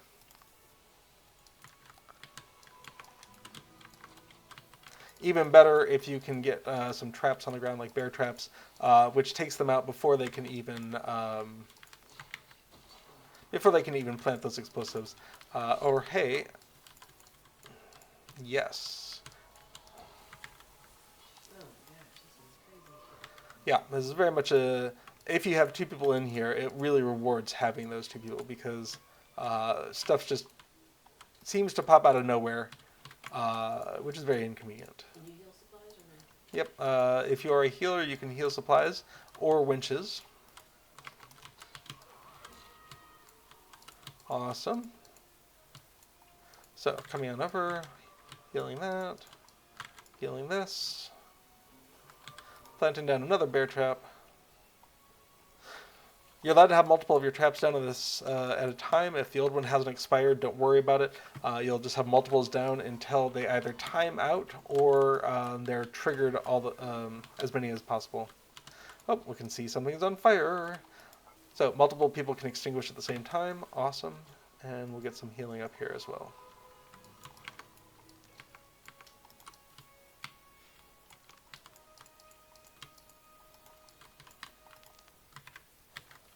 Oh, sapper, nice. Got tripped by the hunter's trap wire.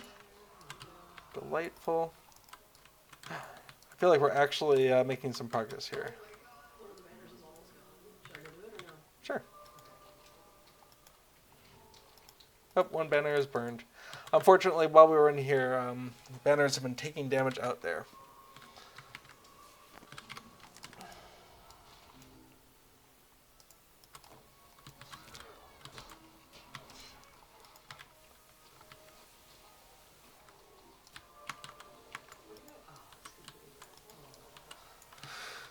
Looks like 2 banners burned, 4 soldiers defeated. Yeah, not having a high enough level engineer that we could really make fast work of those catapults coming in the second wave is just a thing that makes this harder. And so that's a place where having an experienced engineer is going to make a big difference, or even a higher level officer to complete it after the fact. However, we finished Vandals in the tower. Awesome. So we can go ahead and at least heal up these remaining banners. Yeah, you can help me on this one if it is. Because the lava, the arrows keep coming.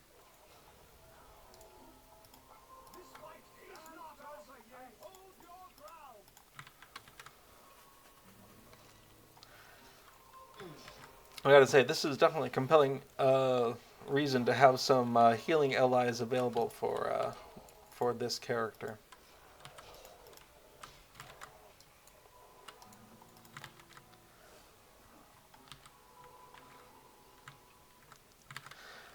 Now, a thing that can definitely damage banners as well in a epic battle like this is goblin sappers coming over the wall. And they just come straight at the banners and they do a large chunk of damage in one go. And so that can be a compelling reason to have a high level officer who can make sure that the priority target of all of your NPCs is sappers.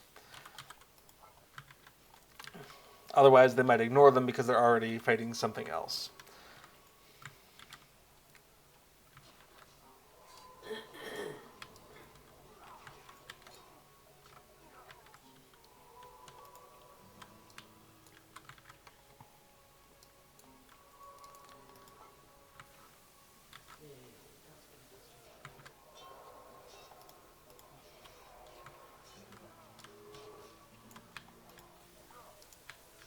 And of course the people in here.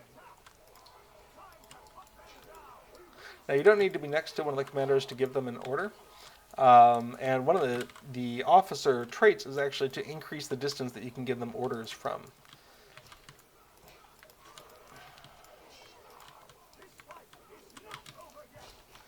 So yeah, one of the things I try to do is when I'm passing a commander, if it has an order available, I'll go ahead and give something to it. Alright, there's a lot of grappling hooks right here. Let's go ahead and place down a bear trap.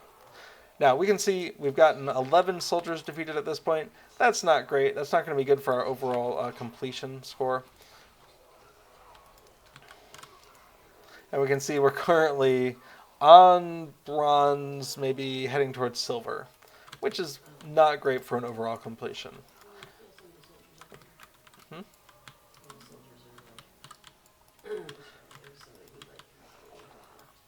If they're over half, it's fine.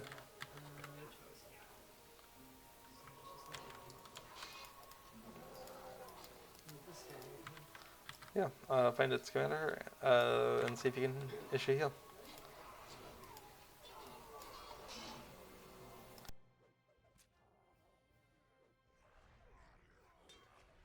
Okay.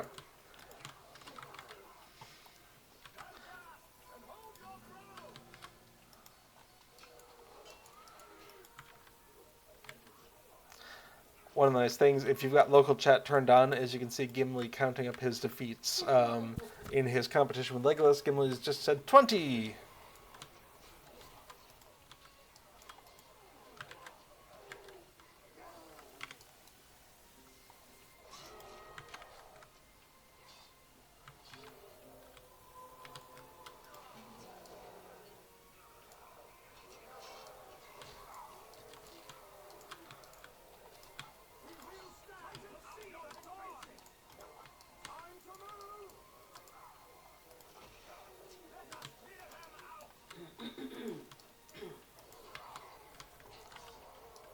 Dean says, how's it going today?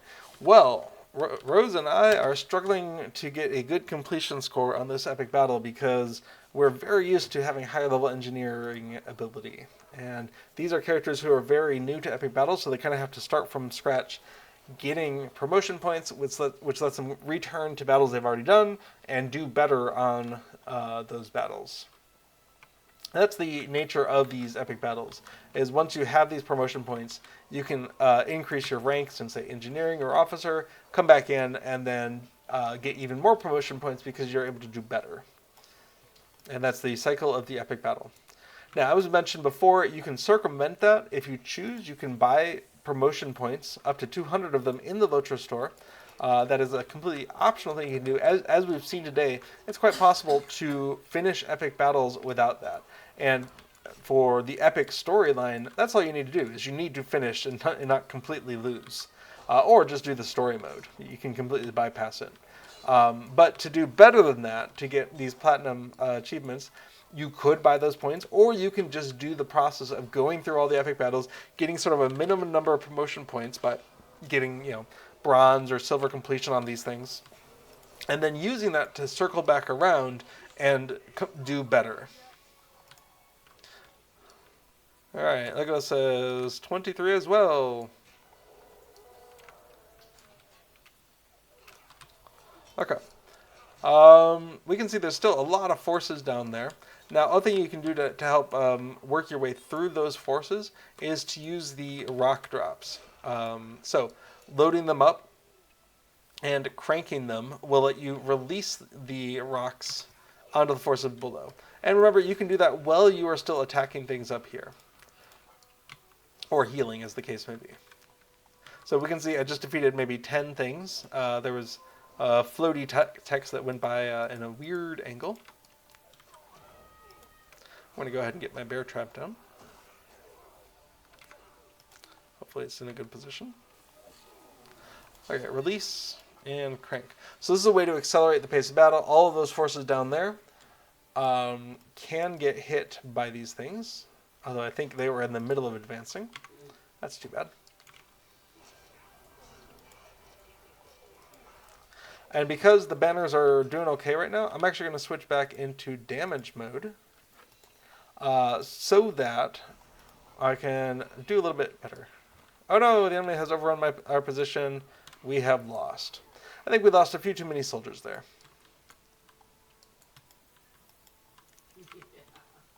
Which is funny, because the winning condition of this epic battle is that the wall gets blown up. So I don't feel like we did actually that much worse than the wall getting blown up.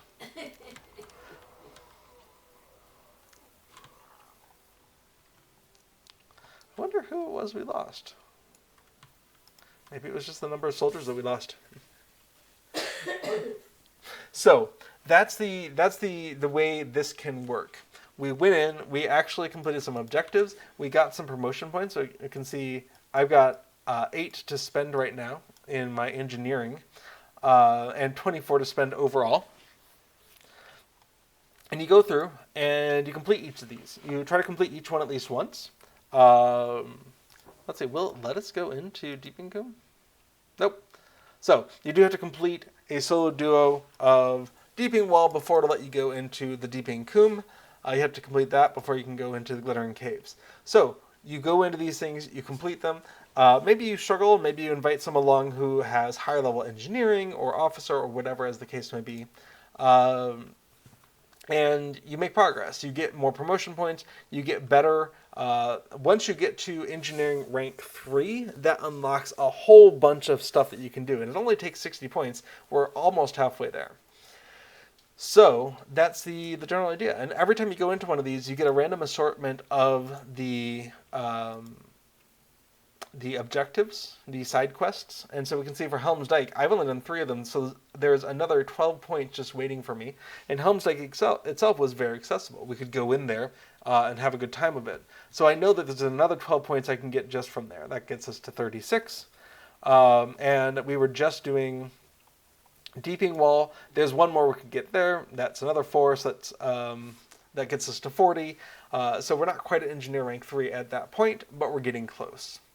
There's also the Helm's Dyke Fellowship version. You get 6 people together and you start making progress on this. Or you just go in there with just 2 or 3 of you, and you're probably not going to get platinum on, especially overall, but you might be able to get platinum on some of these. And suddenly that unlocks another 28 promotion points, up to 28 promotion points, by getting in here with a couple other people. Go see says, good evening before Lil Red. Hello. So that's sort of the essence of epic battles. Getting in there with people who have already acquired some promotion points definitely makes life a little bit easier, especially engineers who can pre-position siege equipment, especially in Helm's Dyke where it's stationary, unlike Glittering Caves where we have to move around a lot. Pre-position equipment or pre-inform officers what they're doing if you're an officer. Getting in there with a higher level Vanguard who can just go smash, smash, smash. These things can be very helpful, but you can work your way up to it if you're willing to put in the time yourself, or you can, sneak, do a run around and spend some of the LOTRO points that you can earn in game to buy some promotion points. So as we mentioned, if you wanted to at full price get as many as you could, that would cost 7,900 LOTRO points. Someone mentioned they thought that might be a little play to winny. I don't think so, especially because you can earn LOTRO points through playing. So if this were a currency that some other games do, where you could only buy it with real money, you couldn't earn it in game in any meaningful amount, then maybe that would feel a little bit more true to me. But 395 LOTRO points, you can just go to the Shire and earn that on a character, right? Well, maybe not all of that, but some of that. So, yeah, just the process of leveling characters up gives you LOTRO points, and so that feels a little less like that. I don't mind tossing a little money at Standing Stone games from time to time, though, because they make a game that I enjoy playing, and I would like them to keep doing that, and they need money in order to do that. So I don't feel like it's an offensive idea to give money to a game company who continues to do game development on a game that I like. I'm in a position where that's a reasonable expense for me, and certainly cheaper per month than going to the movies, which we do occasionally sometimes. Epic Games says, has anyone calculated how many LOTRO points you can earn in game? Yeah, as Little Redhead points out, there is a plugin called Deed Tracker. Let's take a look at that. Deed Tracker. Now, this will only track LOTRO points that comes from deeds. So if there's any other way to get LOTRO points, like from quests, it wouldn't cover that. So let's go ahead and load up the Deed Tracker. This is the Deed Tracker, and it will show you a heads-up view of how many deeds you completed that it knows about, and also what's available left to earn. And we can see this character, it does not think I've completed any deeds because I cleared my plugin data before I started this. And it thinks that I could earn 13,000 on this character. Now, some of that's not going to be a very fast earn. If you're looking to really... There are some people who have a hobby of just churning through characters and running through easy content in order to earn LOTRO points. And more power to them. But that means, the LOTRO points that are coming from Gondor and Mordor probably aren't what they're focusing on. So if you just looked at Eriador, and you just added up the LOTRO points that can come from those areas easily. So I think Breland is fair. That does include Wildwood, but I think going up to level 50 would be, or 45 is fine. Shire, Aerodlin, Swanfleet and Carland, Lone Lands, North Downs, Trollshaws. Misty Mountains were starting to get up there. I'm going to go just Shadow of Angmar content. So that was, well, kind of, up to level 50 content. So 250, Angmar is 180, Forkhel 155, but not Arahian Enovith Dunland. So doing just the Eriador content that ends before Arahian Enovith and Dunland. Maxes out at about 2,000 LOTRO points, and some of those are annoying to do. Like the bosses in Sarnar that have long respawn times, that's kind of annoying. So, yeah, I could see skipping some of that, but that means on a character, if you just ran it through, especially if you were doing one of those things where maybe you have a high level character helping. Running through for a few hours, you can easily earn hundreds of LOTRO points, and there are some people who make a hobby of that because they want the LOTRO points and they have more time than they have money. That's fair. But yes, for this character, it would appear there's about 13,425 LOTRO points available, 2,800 of which is in the Eriador tab. Similarly, Virtue Experience, it looks like there's about 2.3 million Virtue Experience available overall, with about 700,000 of it coming from Eriador. Neat. So, let's see. Is this including the not actively available? Alright, looks like none of them are including LOTRO points. Neat. So, that's what's up with that.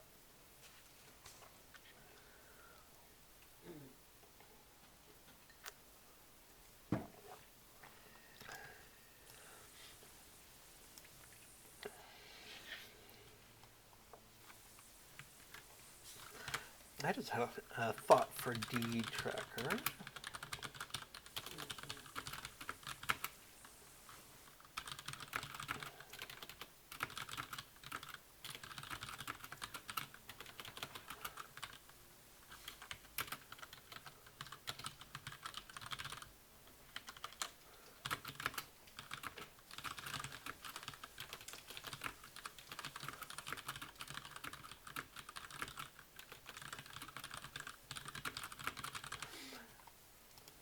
Okay. Cool. I just had a thought about that completion window that can pop up, so I went ahead and documented that off screen. Okay. Yeah, Epic Games says, I'd submit a few LP when they're on sale next time. Yeah, if the Epic Battle skills go on sale, and you have any interest in the Epic Battle, then I think it's a reasonable place to spend LOTRO points if you happen to have a bunch of LOTRO points lying around. It's definitely made Epic Battles easier to have a few extra promotion points. It lets you kind of play around with the systems and struggle less with the, I'm trying to complete things, and I don't have the ability to upgrade the catapult, with more, okay, let's assume the catapult's all the way upgraded. How can I use it effectively? And, what other mechanics can I engage with that I still don't know? Because, we'll go into the Glittering Caves and still have no idea what we're doing on the spiders. And it's not for lack of promotion points. It's it's the Epic Battle itself that we're still trying to come up to speed on. So the fact that we have extra promotion points or not isn't helping us there. Epic Games says, may know someone who used to run a group to clear deeds in newbie areas. Don't know if they've done it for a while. Yeah, some people will do it for some time. I think there are a few people who have been doing it for years, and more power to them. Okay, so yes, that's the LOTRO plugin. And awesome. So, those are Epic Battles, and those are just the first two, just a view. They're very different feeling to me. The Helmsdike is very much, you have stable positions, things are coming at you. It's got a bit of a slower pace, but the Deeping Wall just feels super chaotic in comparison. And so I hope that if you engage with Epic Battles, you have a good time with it. Agartha said, Little Redhead says, I think Green Eyed Gamer was doing that for a while too. Agartha said, yep. Green Eyed Gamer is doing it. We did Arid Lewin on Brandywine last Saturday. Fun.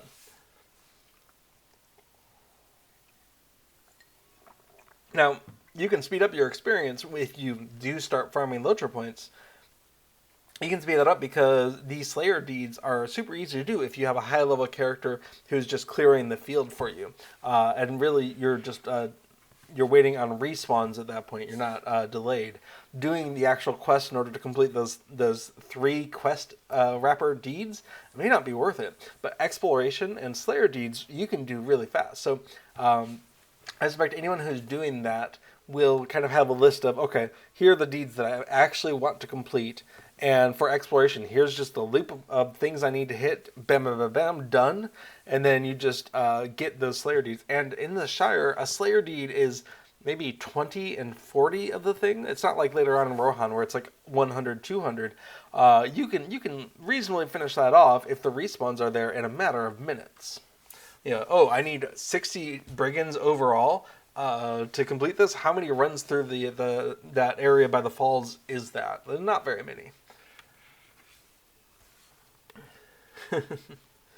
Every game says, that's like farming to 20 to use keys on lockboxes. Rinse and repeat. Sure.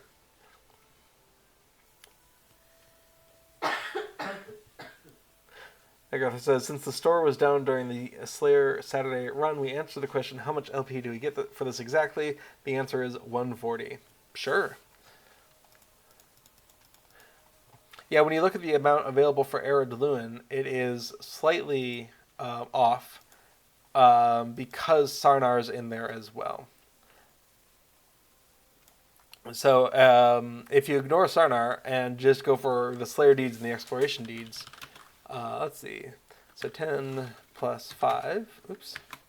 10 plus 5 for each of these. So that's 1, 2, 3, 4, 5 of those. And then, let's see, another 20 for the scouting. So that's 95. If you did the quest as well, that is 35 more.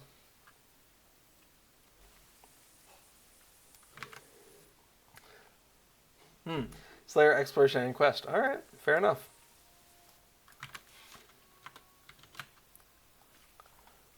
For Shire, you only do Slayer and exploration. Yeah, I get that. And Yonder Shire, didn't have any LOTRO points to speak of, except for the quick post. Yeah, so for the Shire, I could definitely see skipping quests and just doing exploration. It's just farms and sites, and then just do the Slayers.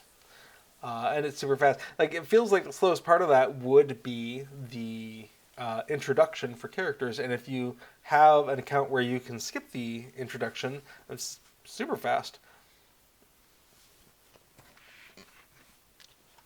And because quest deeds in Shire are blah, well, you gotta really want it, 15 quests, 40 quests, and 75 quests in the Shire, that will slow you down.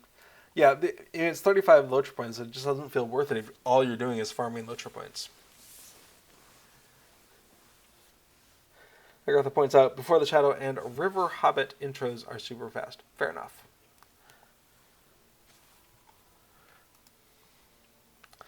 Cool. Okay. I think that's all of the epic battling we're going to do on this stream. So I hope that was useful for anyone who's new to epic battles. I hope that gave you a sense of where to start. Definitely, you have to start on Helm's Dyke. And you know what? I would recommend playing that a couple of times until it starts to feel like, okay, this makes sense. Follow those points of interest, peel off and do the side quests when they appear. Don't get too stressed out about, I have to be the one who kills all the enemy forces. You have a whole team to do that of NPCs. And kind of play around with the roles. Each of these 3 roles has its place. And if you're in a more than a solo duo, you kind of almost want one of each. Because they each do such different and useful things. One of the things officers can do is plant down banners that help engineers or vanguard. And so officers are at their most effective if they are in a group with also engineers and vanguard. But yeah, play around with it. Get into Helmsdike and play it a couple of times. Just treat it like any other instance where you have to kind of learn how does this instance work, where is everything, what's going on. And before long, it'll feel like, oh, okay, I can go through this and reliably get at least gold, maybe platinum completion. When you do that, you're going to get some rewards in your inventory. You're going to get these Quartermaster's Fine Armaments or Stars of Merit or whatnot. And so you're going to get some reward. Let's go ahead and open these. Any equipment worth speaking of? Lots of Stars of Merit, which I believe can be traded in here. We got some stuff and things. All right, so we can see I got a thing that is, I think, not helpful for this character. That might have come from here. Anyway, there's a Quartermaster here. You might be able to trade for decent equipment. At level 95, where we are on Treebeard, the equipment we're pulling out of Epic Battles is better than anything we're getting on Landscape right now. So that's definitely been a positive as well. Hey, Veteran of Helm's Deep. Sure, show me what you got. Oh, you can just buy those. Interesting. Those are all minimum level 95, though, so they're not going to be very helpful for my 150 character.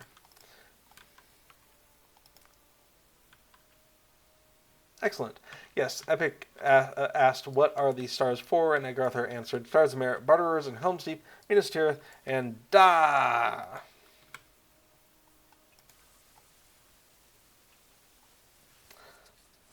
I assume that's still Amroth.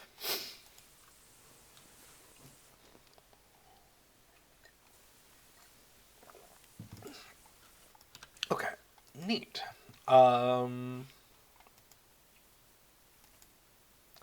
So, I am going to take a brief bio break, and when I get back, we're going to switch on over to the Festival Buddy plugin and try to get rid of summer, because we've just had too much of it. So, sit tight. I'll be back in a couple of minutes. I'm going to put on a Be Right Back screen, and I'll be right back.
Okay, so we are back, and we are interested in the Festival Buddy plugin.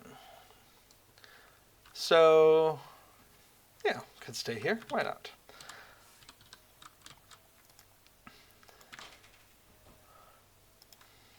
Okay, so Festival Buddy plugin. We're going to go ahead and get that loaded up. We're not going to get that loaded up. Bad argument. Oh, fantastic. Was really hoping to get this tested on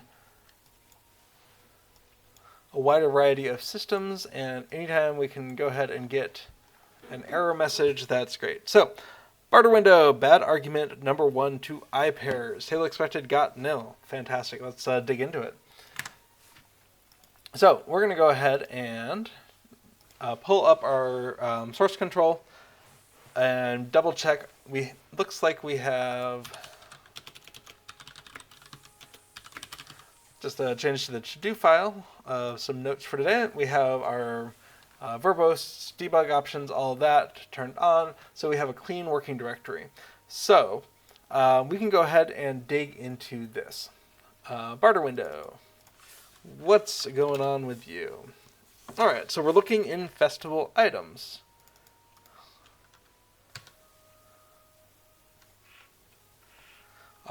That's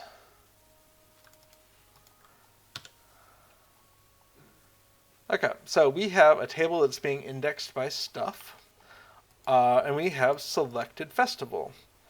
Now, selected festival should be a string, and if it is not, that's its own problem. So let's see what we've got here. Turbine.shell.writeLine, and we're going to spit out selected festival and see what that is. All right, we can see selected festival is nil. Oh, that's... Oh, yes. Yes. That would be a problem, wouldn't it? So, this is a character without a save file. And so, what we need is a default value for that. So, selected festival, populate a global value equals setting out festival. We should probably double check what's going on with settings.festival.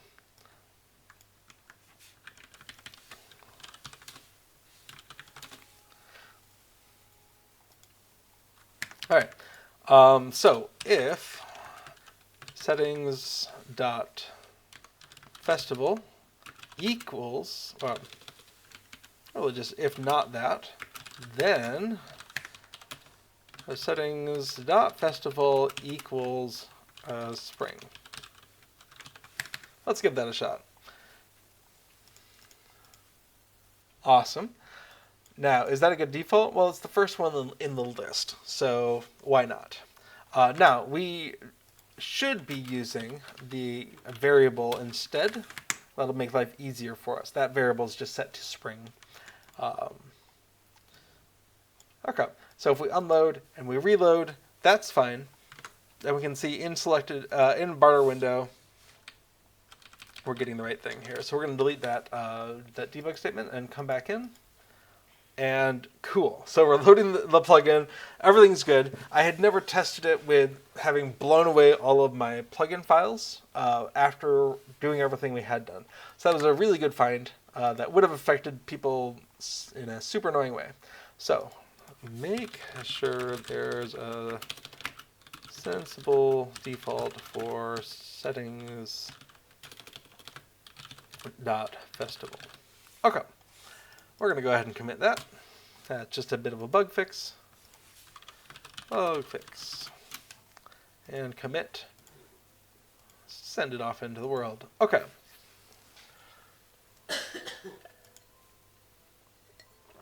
I just noticed today is my stream number 128, or 2 to the 7th. LV asks, do you know if I can use songs from LOTRO in YouTube videos making content of LOTRO? So, when in doubt, you could always reach out to Cordovan on the LOTRO forums and double check this. And I don't work for SSG, so I can't speak on their behalf. But what I've found is if you are making fan content, like making how-to videos about LOTRO or that kind of thing, I think it's a perfectly reasonable use of it. If you were doing commercial things with it, I think they would have a problem. That, of course, line is blurred because, of course, you can do things commercially on something like YouTube. So I would guess if it's meant to be like a fan video, a how-to video, a music video, something like that, it probably is fine, but you might want to double check with Cordovan. There might be a limited amount of permission that they can give without having to call in lawyers to double check things, and that's kind of a pain for them to do. So, yeah, I don't have an official answer for you, but that would be my take on it. Is if you're doing things as a fan, making fan content, it's probably fine. Ike Arthur has an interesting question.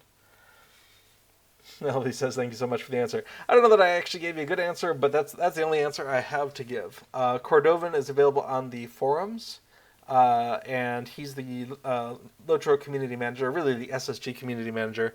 And if there is a more official answer to be had, he'd be the one to ask. Little Redhead points out Cordovan also streams here on Friday at noon server time, Eastern US time. You could ask there, but sometimes there's a lot of people in chat and questions can get lost.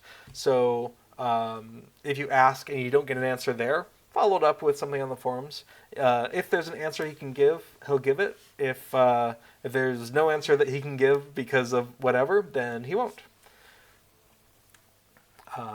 Yeah, I just wouldn't make a CD of music from LOTRO and then sell it over on Bandcamp or something. They'd probably get touchy about that.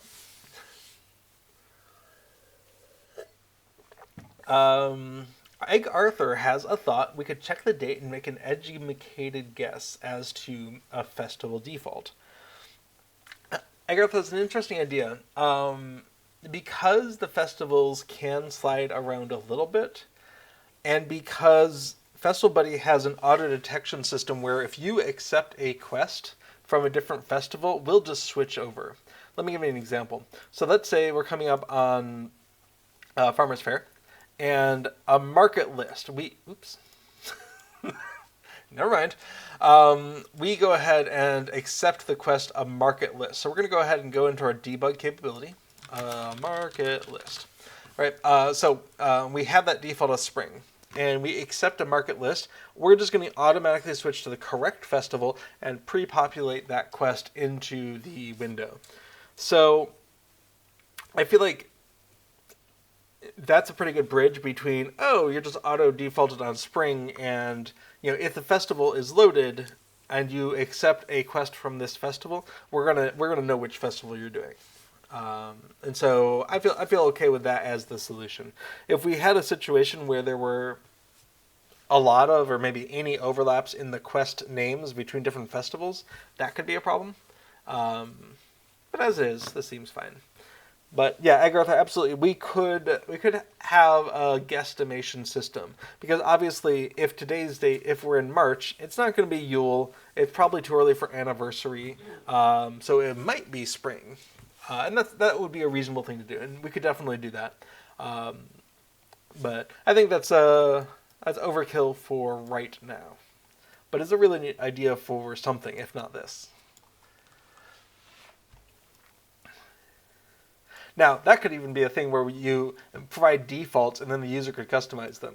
If today's date is between X and Y, assume that the festival is this. Like, you could have a little thing in the options even if you wanted to expose that, but, yeah. Awesome. So we found a bug, we fixed it, we're moving on. What's going on? So, the problem at hand is the summer festival used to be a thing.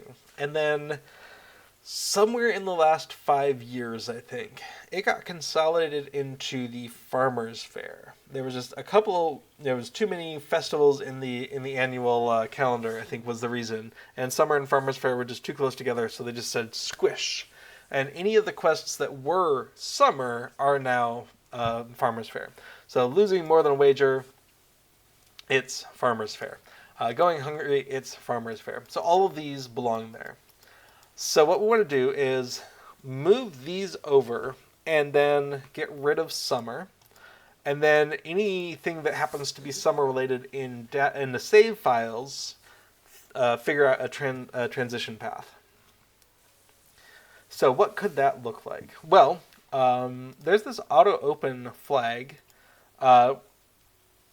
which just, if you have it clicked and you accept that quest, it automatically opens the Festival Buddy window for that quest. Naming things is hard. Hopefully people understand what that's for.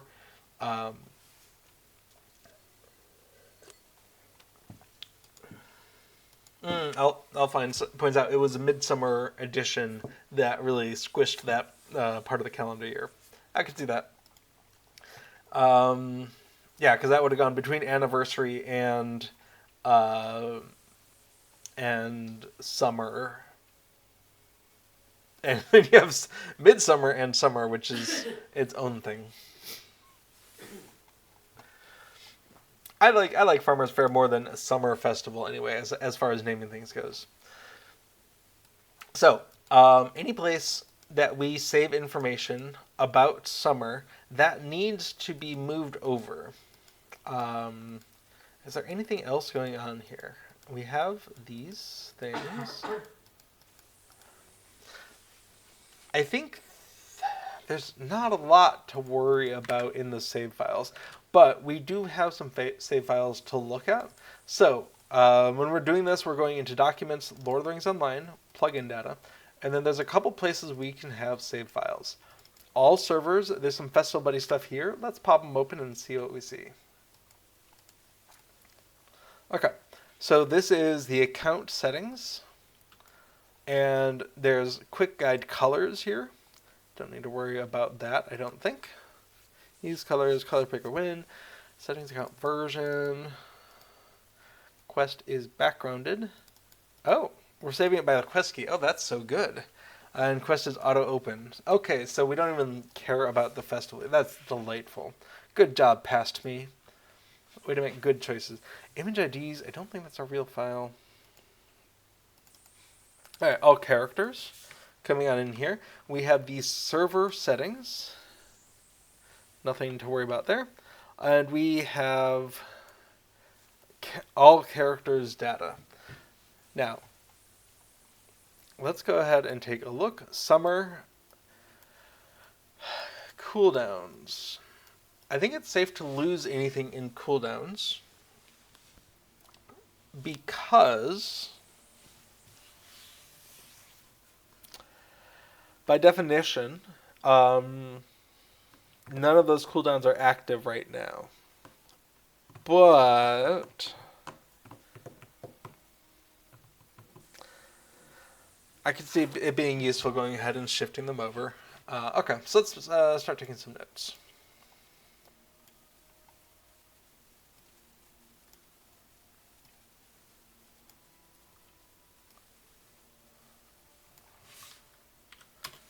Okay, so this is festival. This is all cares. Festival buddy. Data. Plugin data. Cars. Car. Summer. Cooldowns. And the tokens. The tokens also, if we don't take those over, then there'll be some data loss, because if you look at your alts display, you won't see the right tokens there. So that would be a thing that we could do. Okay, so we have cooldowns, we have token for summer. Okay, and it'll be the same.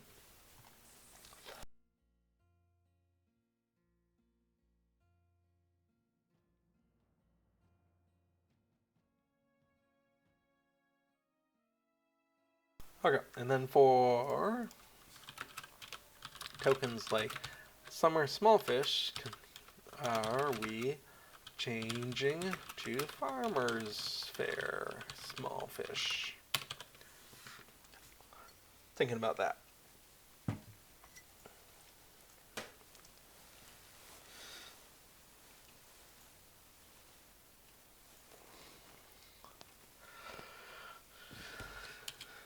Okay, so that's that file. And then there's the character-specific Festival Buddy file. Let's take a look at that. Okay, so quick guides.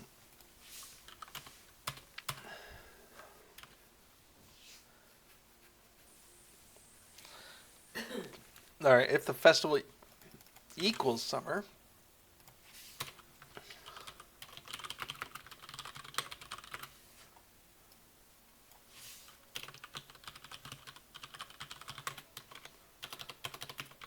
if festival equals summer, change it to Farmers Faire. All right, what else do we see? That's really it. That might be enough.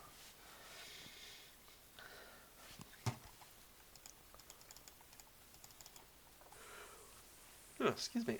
Okay. So, the 1.0 to 2.0 update.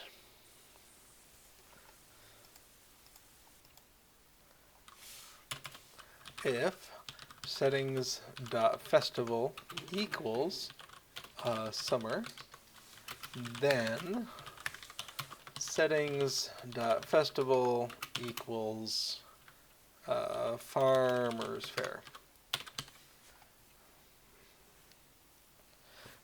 Great.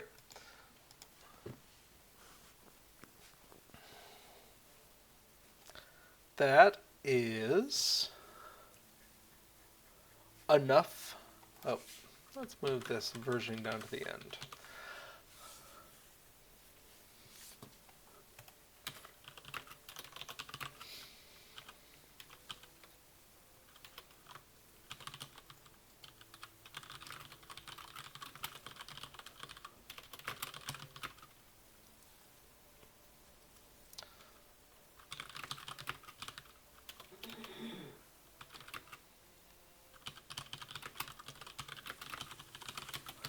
Okay. So we've finished the first thing there. And just to document what we're doing, let's go ahead and do file update. Great.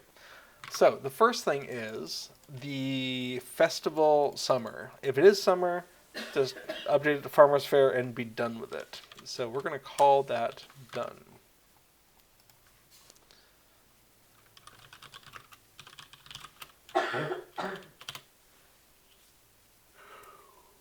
Excuse me. Okay, update settings. Don't keep settings. Festival as summer.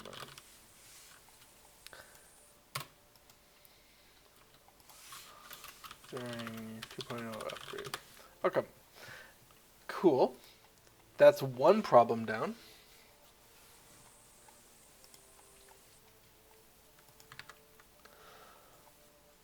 Then we just have the all characters file. And this is the same one we've been mucking about in for a while. So I think it's going to be pretty... Oops. Yeah, okay. Oops, wrong one. It's going to be pretty familiar. Okay. So we have cooldowns.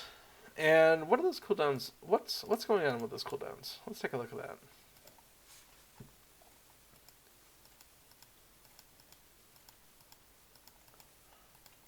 It might be that there aren't any cooldowns listed for summer. Let's go into the data files and see. Maybe this is going to be super easy. So we want...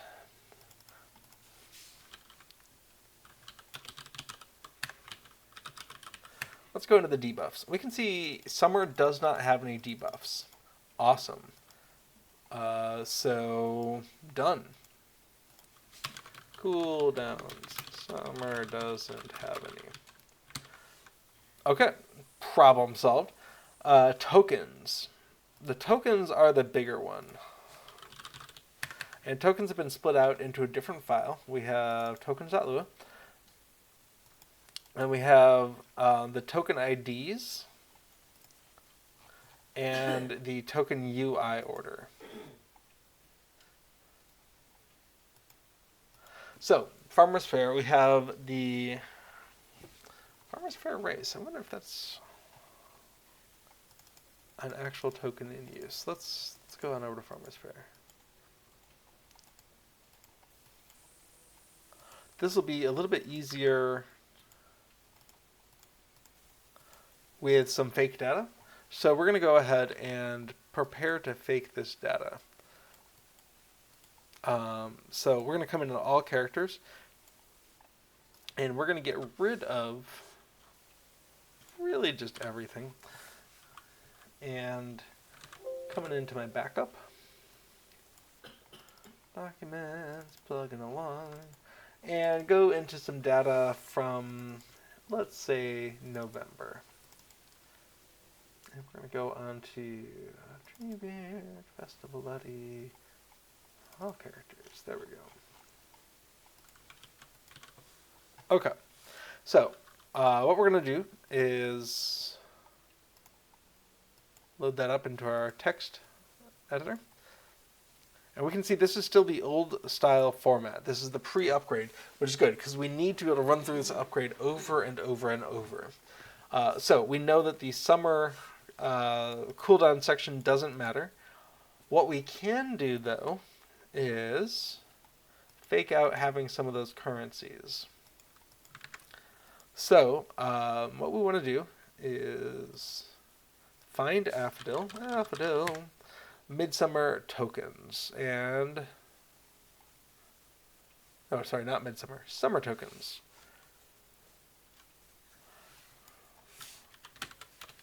Oh, actually, it can't be Affodil because it'll actually read our wallet for that. It can be Winda here. So we're going to go ahead and give Winda a few of everything.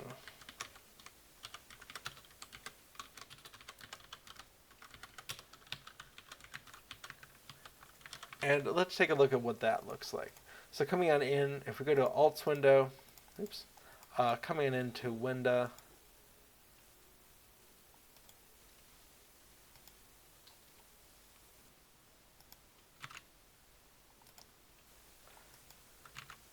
that's odd.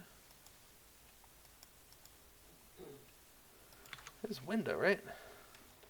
Deef, I'm in Deef. I'm into Deef. Okay, so that's what happens when you have one of each of those fish. We have the small fish, summer token festivals. Why are they in that order? That's a terrible order. Oh, of course.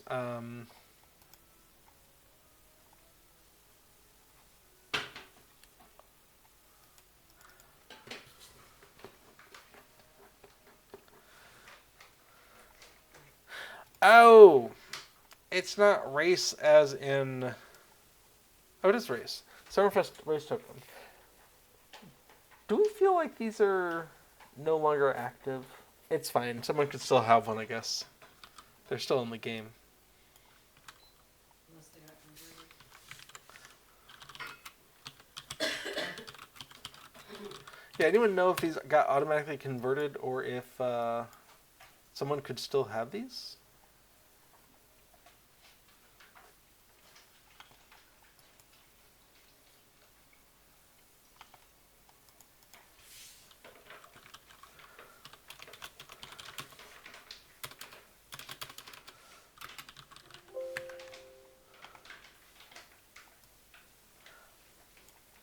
I don't remember, but it doesn't actually really matter because if you don't have a thing, it doesn't show up in the UI. Here, we'll take a look at that.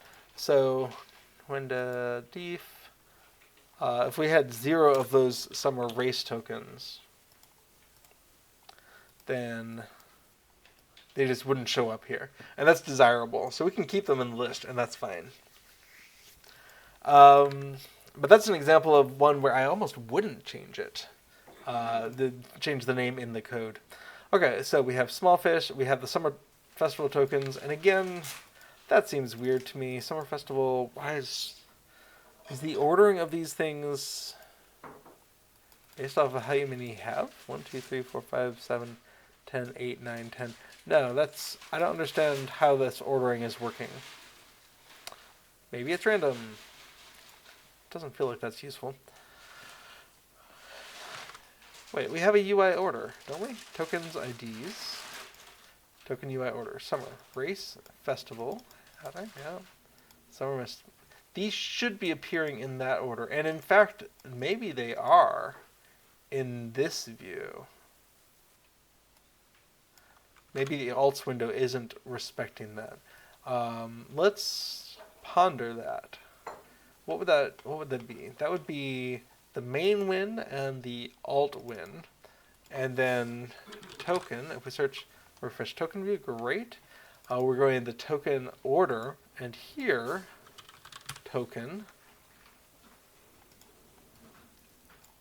I don't know, is it too confusing to have them side by side? Maybe. All right, so token, we have an item info control. Sure, that sounds cool.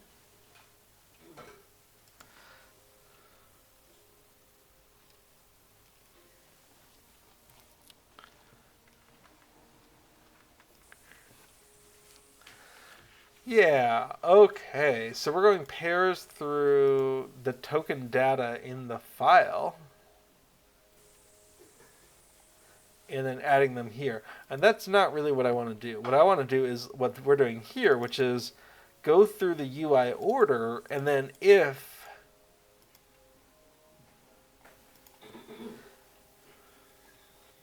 we have them,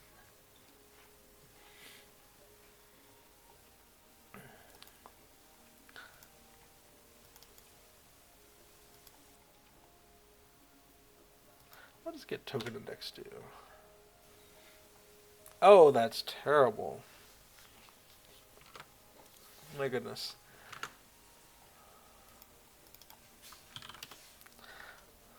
Oh, I even have a thing saying this is terrible.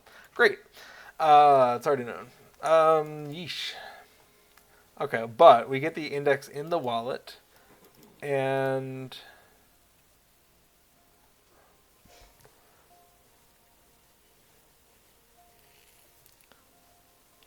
so we're getting a temp item from the my wallet, and we're getting a quantity, and then we update the save file information.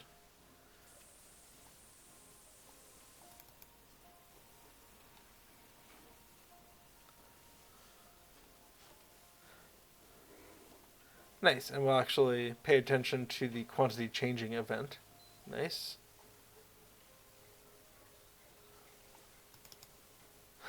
Oh, okay. If you don't have the thing at all, then this is going to come back nil. That's what we need. And instead, we're going to be looking at the save file. Okay, we can still do this then. Fantastic. So we are going to need to iterate through everything there.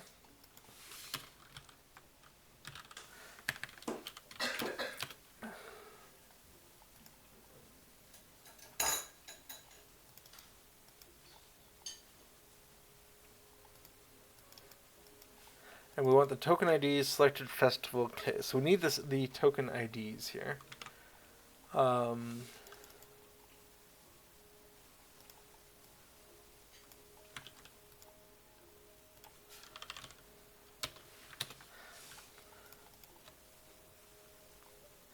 we're getting token ID.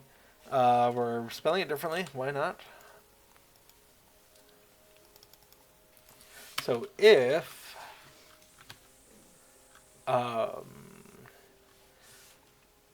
this thing's tokens of token key is greater than 0 and token ID, and then do everything else. So I think we can then delete that.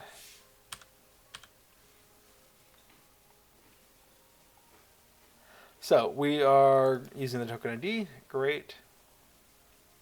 V. We do need V. Okay. V was the amount. All right. Local V equals that. And then we have if V is greater than 0 and token ID. So we've matched that up. Awesome.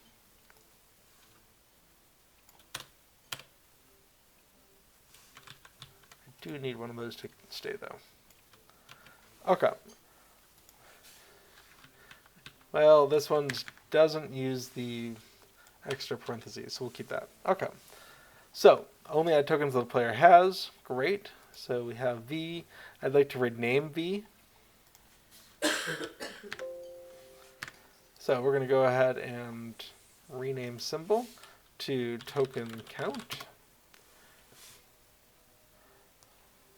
In fact, if we really want to be symmetrical, we're using set quantity, or I call it a set quantity. So this could be token quantity if we want to be very nicely symmetric. But I'm used to using things like count, so we'll do that. Okay, so token ID, great. We're making a thing. Making the parent width bigger, cool.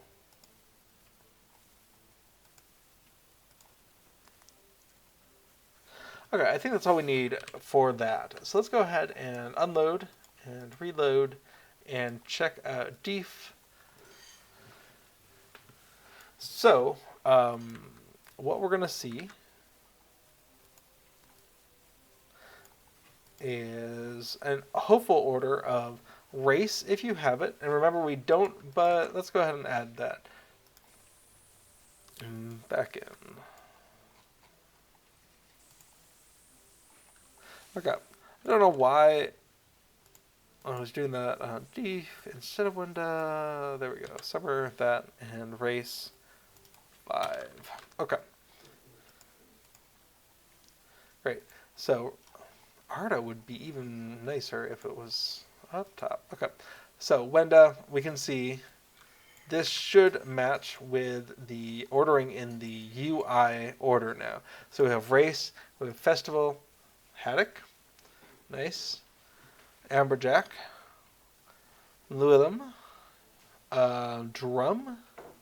Next one is Cannibal. Yep. Great. Cannibal, yep. Golden redfish. Great. Flounder, small fish, and mithril. Awesome.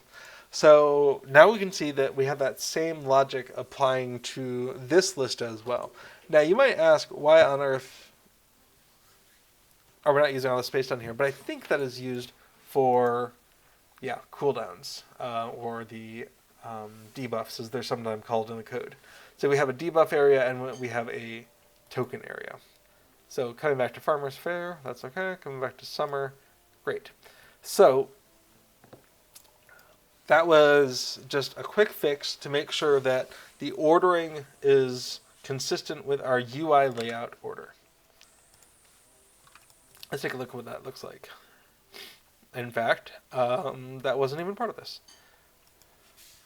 Fixed ordering of tokens in alt window. It was in order of appearance in save file. Frowny face.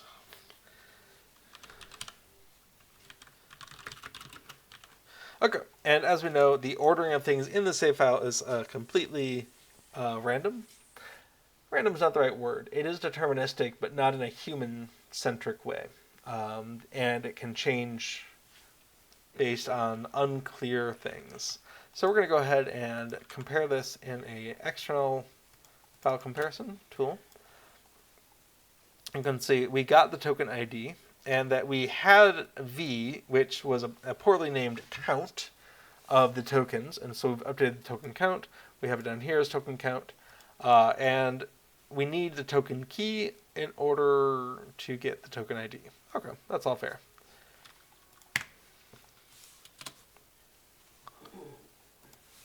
Cool. So that was a bit of a derailment. That wasn't what we were trying to do, but it is nice to see it working correctly. Now, unfortunately, we don't pay attention to the save file format. We actually look in your wallet, so it's a little bit harder to fake out data for the current character, which is why I do have some characters that actually have some of this stuff, but not on this server.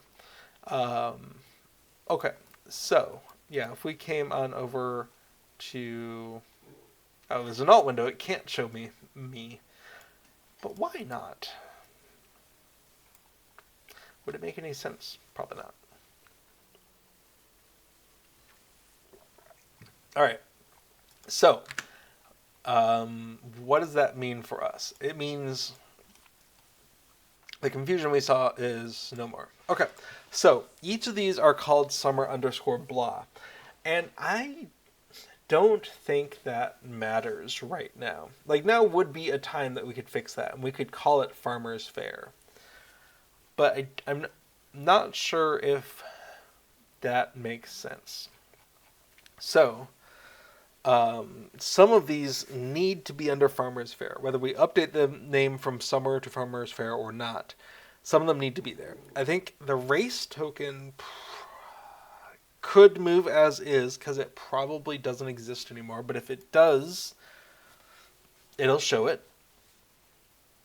Exchange for a summer steed alongside summer festival tokens and a document of met ownership, which is the cost of a new steed. All items can be traded at Hangestasa Farm. I'm really curious how many of those actually exist anymore. So, move that over as it is. The festival tokens, I think, don't exist anymore.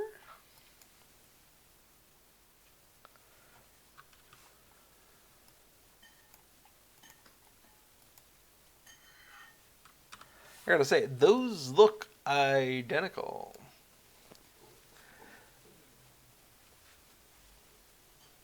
But obviously they're different things because they have different items. But I believe I remember that any summer tokens were automatically converted over to Farmers Faire tokens. I don't know how I would check that. Summer festival race. Yeah, summer festival. If we come on over here, we can see, due to update 27.3, this festival has been merged into Farmers Faire. Cool. I would like those update notes, please.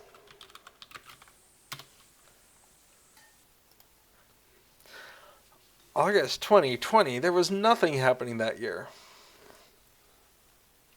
Agartha says summer festival tokens have been converted. Awesome. And we can see from the notes, all summer festival tokens have been automatically converted into Farmers Faire tokens. You'll receive 3 Farmers Faire tokens in your barter wallet for every summer festival token removed. Nice.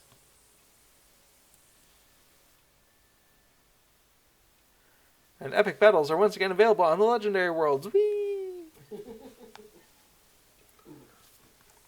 I wonder if that source is broken. Page not found. Yeah. Neat. Hey, who put that up there? Well, thank you, person. Okay. So...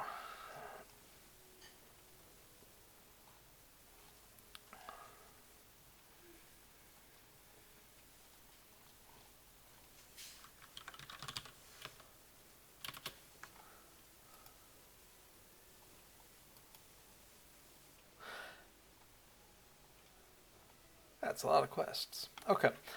Cool. So we can...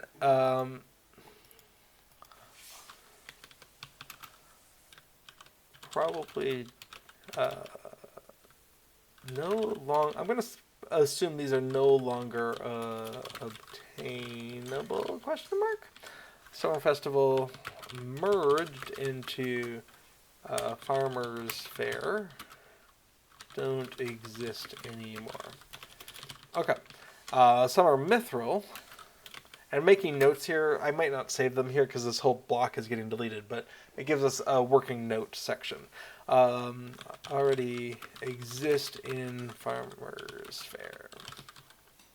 Okay, so what we really want to convert are these. We have Haddock, Amberjack, Lulam, Drum, Calipal, Golden Red, Flounder, and Smallfish. So those 8 fish specifically we want to convert, and we can drop the rest.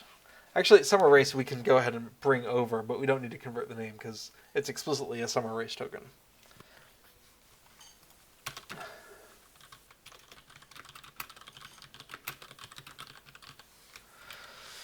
Okay, these 8 fish could be renamed Farmers Faire.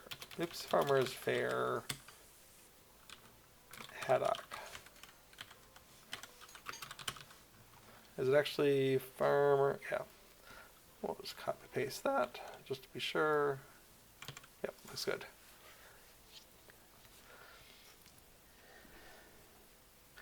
Yeah, so we'll end up changing 8 of the fish names to be Farmers Faire whatever. We'll take Summer Race as it is, no harm in having it. And we won't bother with the festival or the mithril because the festival and mithril are already there in Farmers Faire. Now we have a Farmers Faire race. What is that?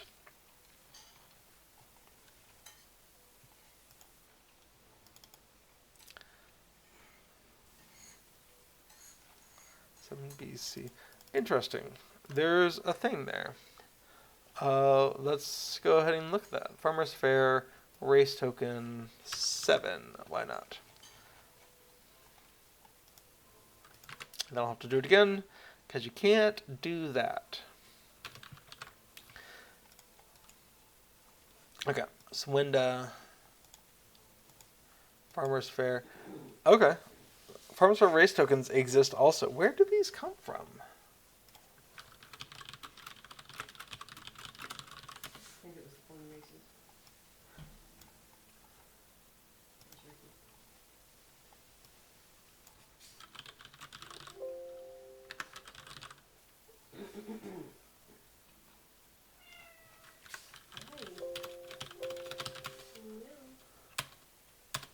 Okay, well, definitely not mentioned over on LOTRO.com.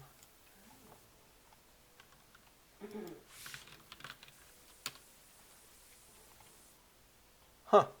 I don't think they come out anymore, maybe?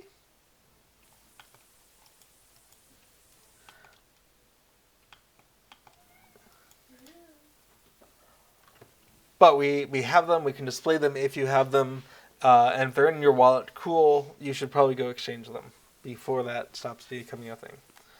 Okay. That's fine. This is fine. And that would be another reason not to rename it to Farmers Faire Race because we already have a Farmers Faire Race. So we'd want that to become Summer Race.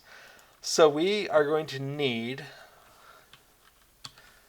we're going to need a way to save off this information in a conversion file.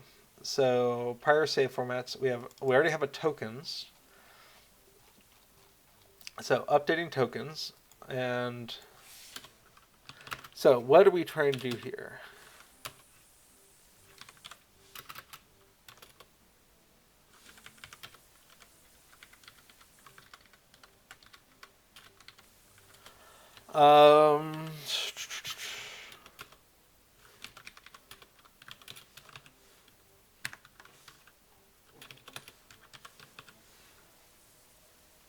No, I don't want a multi-line comment. My goodness. How have I messed you up? Let me count the ways.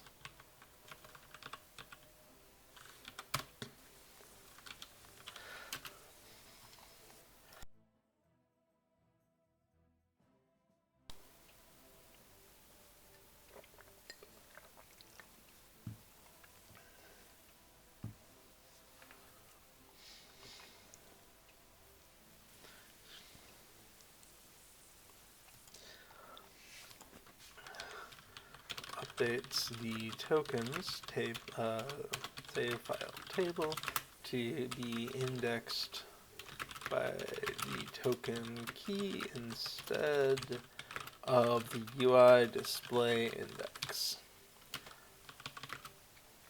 Also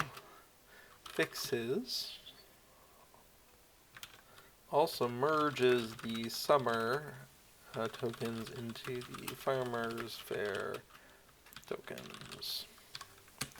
Okay, so once all these have been done,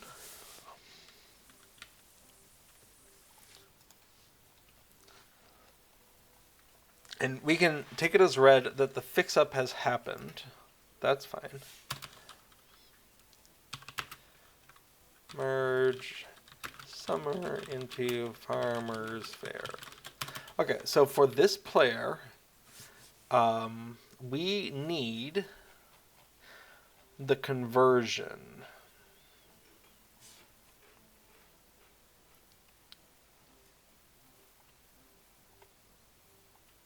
So we already have this information, and that's fine. What we want to do is transform that into a different table. So what did we call that? V10 Festival Token Data. Okay, it was this. So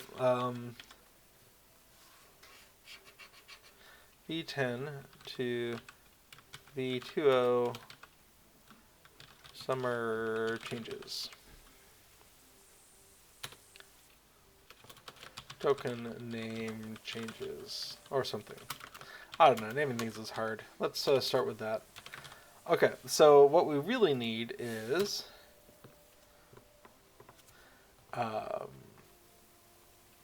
we need to flip this around. That kind of a transformation, find it very easy to do in Sublime Text. So we're going to go ahead and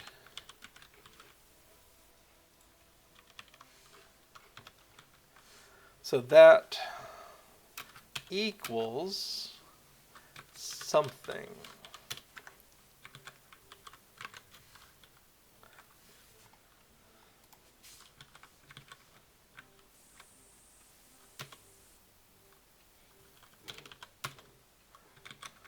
We'll just get a quick little tab alignment there.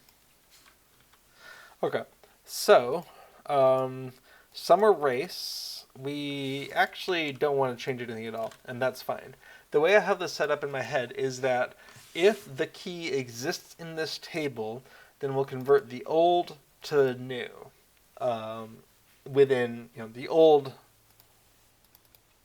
summer token to Farmers Faire name changes. So this is the old summer name, token name, token key.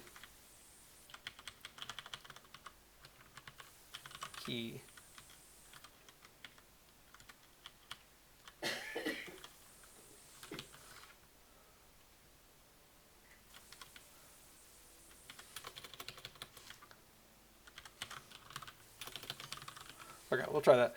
Old summer token equals new Farmers Faire token, like that. So Summer Festival just won't have an entry, and so if it doesn't exist here, we're not going to do anything with it. Summer Haddock, Summer Mithril is going as well, and then the rest of these, Summer Haddock and so on, we want to take those over, and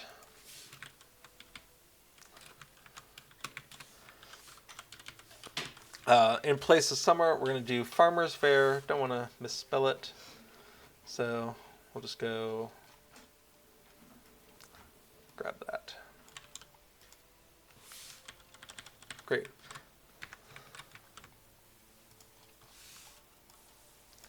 Okay, so it'll look like this. So, it was Summer Haddock. It's going to become Farmers Faire.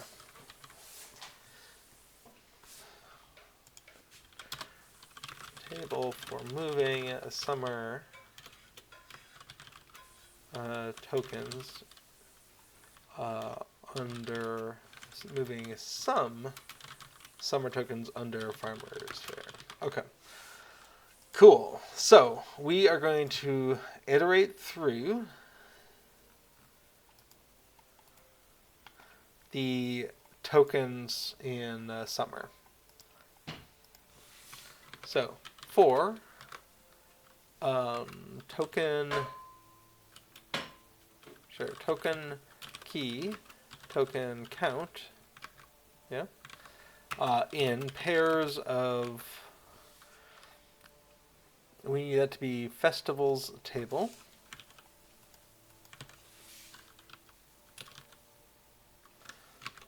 And this is summer. Do end. Cool. And then if it exists in this table, so this and token key, then we want to go ahead and say festival table Farmers Faire of the new key. So local new key equals this thing, token key. Okay, and Farmers Faire new key equals token count. So we use this table as both a should we copy it, and if so, what is its new name? Summer race doesn't change, the rest of them get a different prefix. We look for its existence in, as we iterate through, we get a name we look for in this table. If it exists, that means we are moving it and this is the new name. So if this table has the key, then the new key is that thing.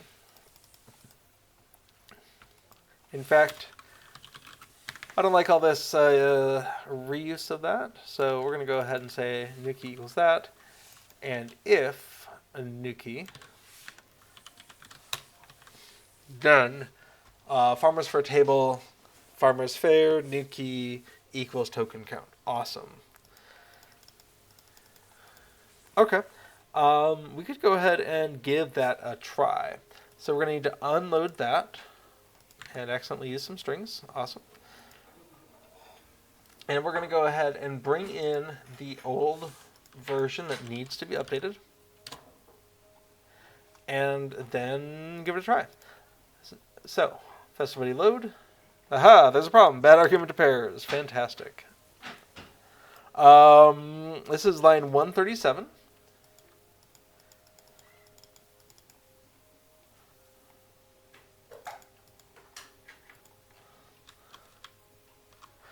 Okay, we may be... We're still doing festival numbers at this point. Okay, so this is summer, which is 2.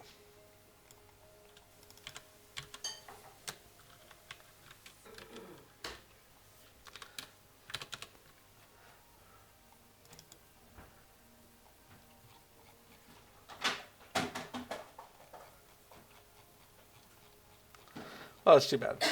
So we're going to say local old summer number equals 2. No, I hate that name.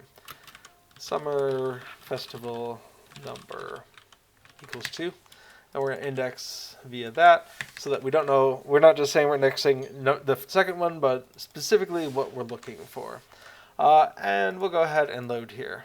Everything loads. We're going to go ahead and unload and come into the file and take a look. Okay, so spring, Yule, summer. We can see the summer ones are still there. We forgot to actually clean those up, but hang on a sec. Harvest math? Nope, Farmers Faire. Farmers Faire? No. Okay, so whatever's happening, we didn't quite get what we were hoping for. Let's get some debug statements and make sure we're actually executing this code at all. Turbine.shell.writeLine, and we're just going to write out that comment. Okay. Turbine.shell.writeLine, checking token, and we're going to use token key here.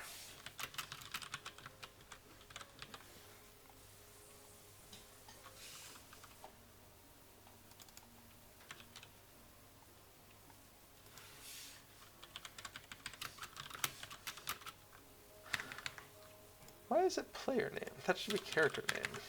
My goodness. Okay, so we're going to go ahead and take a look at this, but we do need to run through the update again. So bring it on over and load it on in.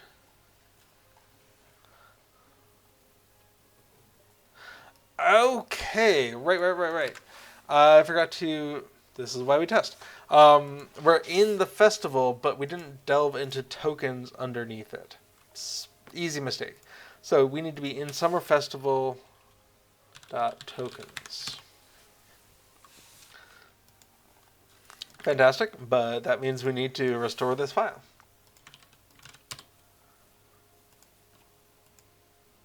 Fantastic. A different problem. 143. Did it again. Farmers Faire.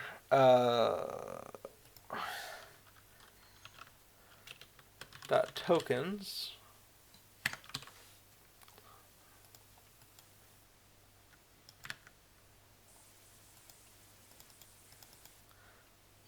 Oh, we need a Farmers Faire number as well. Local Farmers Faire festival number equals whatever. Farmers Faire 6.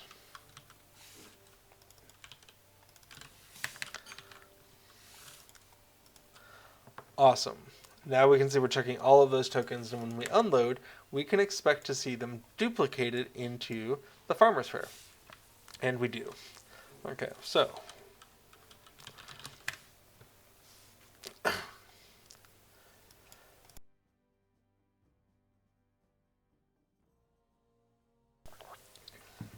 so Farmers Faire, we still have the Mithro, we still have the Farmers Faire race, we still have the Farmers Faire festival, but now we have all of those fish as well as summer race.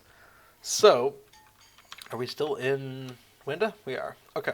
So let's go ahead and check that out. Farmers Faire, we're just going to start giving it numbers and different numbers so you can tell the difference.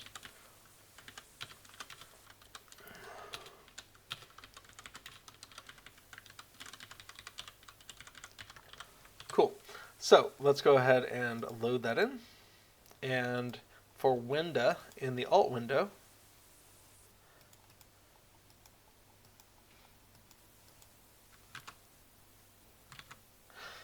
right, we haven't actually changed the data yet. And that's fine. We also need to kill the old summer entry here. But would it make sense to do it here, or would we want to do it somewhere else? I think we'd want to do it here. Here, let's double check where this is happening in main.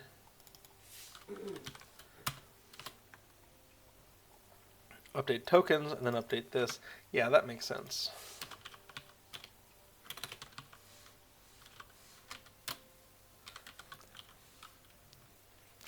Update festival numbers, remove a summer. Okay, so here,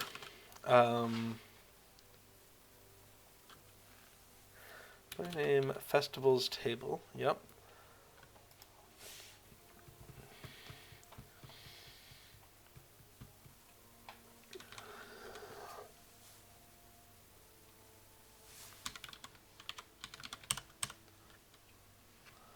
Local festival name equals this.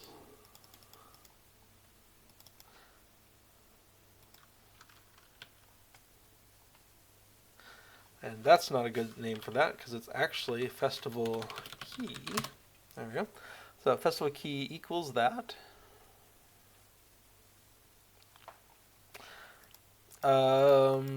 Festival number, great.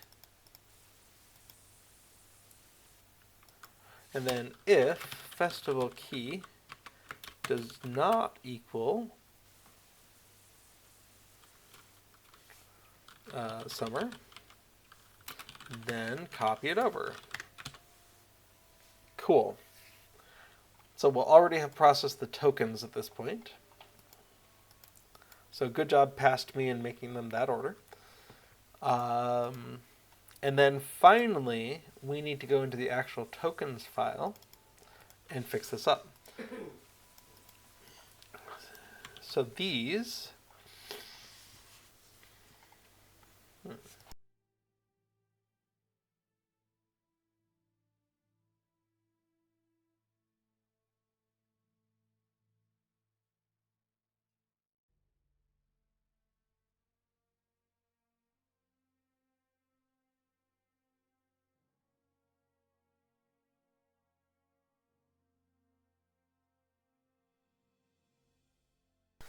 excuse me.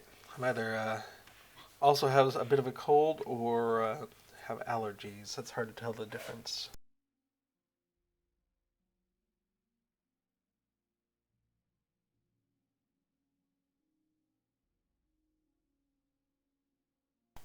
Either way, it's probably a sign that summer is coming. Okay, so we know summer race is coming over. So we're going to go ahead and this is the token UI order. So it can be changed. Or it better be. That's the whole point of some of these changes. So we're going to go ahead and... Why are we starting with the race tokens, though? I don't know, except that's what it was before. It does feel like if you have them, you should probably use them, so I'm fine putting them up front. Then we have the festival token, which I like having first, and the mithril token, which I like having last. So these 8 fish are coming on in. And again, they're getting renamed. So any of these, summer, that goes to Farmers Faire. And the numbers themselves also need to be updated. So we'll do that here in a moment. If you're using a modern editor like Visual Studio Code, it's going to tell you that you've got duplicated indices here in the Lua table, which isn't specifically a problem. It just means you've probably done something by accident because you will be wiping out previous entries of the same number. So it's more of a, hey, you just did something that's almost always a bug. Would you like to double check your work? Okay, so we have this. And these tokens just don't need to be there anymore. But we're going to hold off one step and do the conversion again. And now, if we come on into Wenda, I almost feel like I should update that over on there, so I don't have to keep making this change. But that's okay. We can come on in, Wenda. Oh, got to unload. Yep. Okay, so we can see Wenda in Farmers Faire has all these things. 2, 3, 4. Now, the fact that the mithril entries exist everywhere is disconcerting because that doesn't reflect reality. So that's almost certainly in the to-do list. Yeah. Yeah, that's in the to-do list, but it's not on today's to-do. So have to put up with it being wrong. Okay.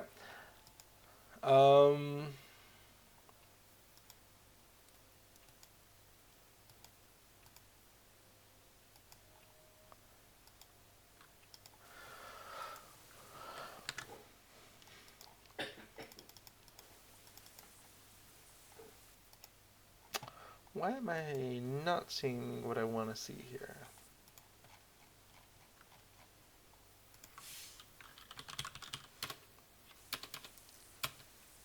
Okay, I am seeing some are not in the save file. That's great. Let's go into tokens and kill these as well. In fact, let's find every use of summer. Ooh, barter items. Oh no, there's 100 of those. Let's assume that those are still valid.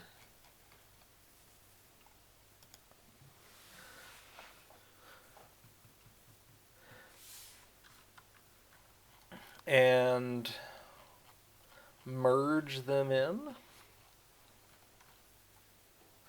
Oh, Farmers Faire doesn't have any. Neat. Should probably fix that. But in the meantime, we're just going to reallocate these, and all of the summer ones will suddenly become Farmers Faire. Fantastic. So, Farmers Faire, get rid of that. Get rid of that. Super easy.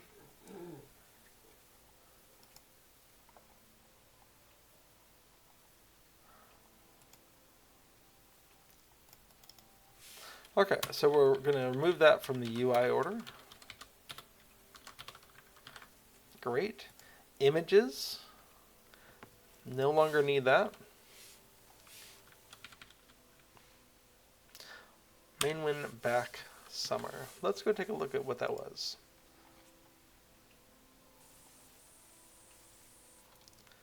Images.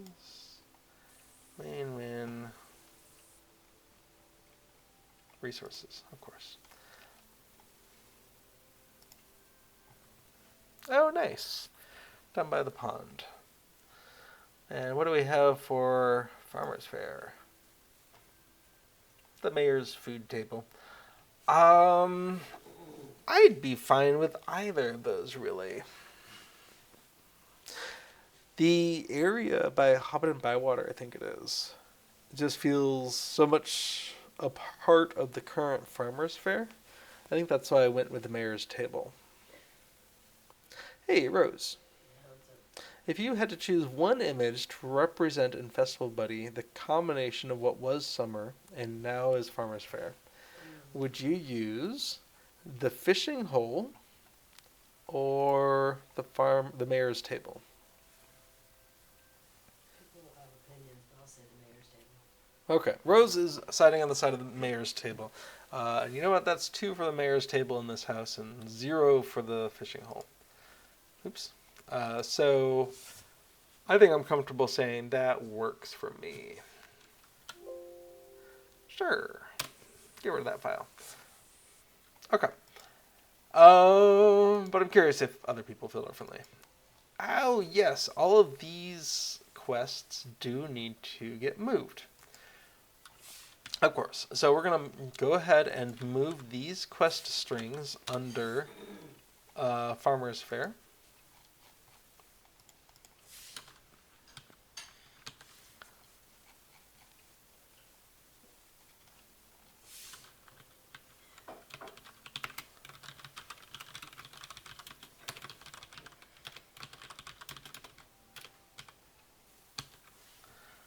Okay.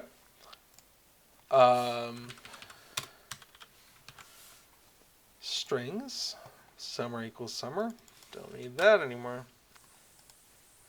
Festivals. Don't need that anymore. Debuffs. Nope. Tokens. Oh, the token IDs. Of course. That's why it wasn't showing up. We need to move some of these under Farmers Faire.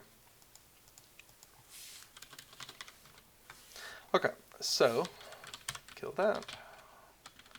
Outdent, delete that. So we have the summer race that needs to go here. Cool. And then each of these, nope, summer festival is gone, summer festival gone. And then each of these will be inserted there.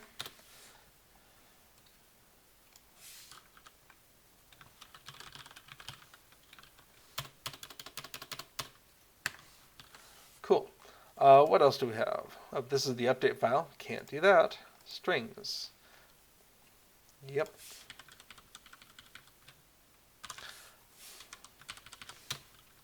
So those are coming on in to Farmers Faire.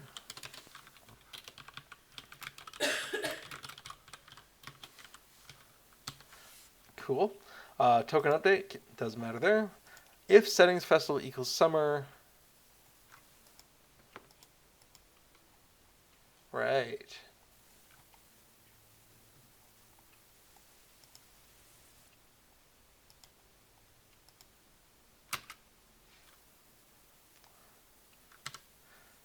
If it equals 2, or settings dot festival equal summer. Now, it shouldn't ever equal summer because no one would have a save file that wasn't using numeric keys.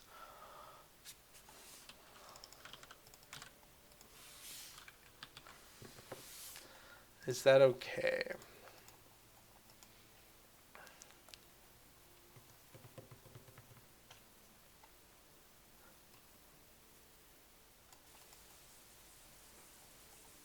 Yeah, I think that's fine.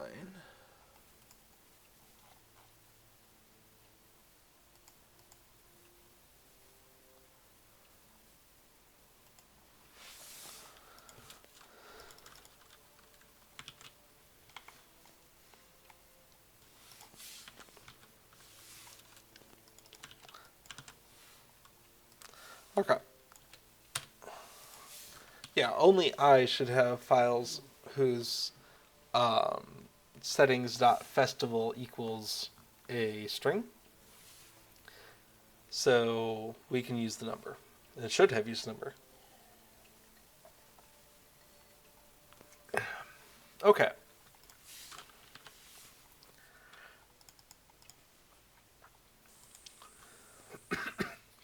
So we have eliminated all references to summer in all caps. That is its single word. Obviously, we have a bunch of other things, though, where the Farmers Fair, these things are Summer Festival, and that needs to be Farmers Fair Festival.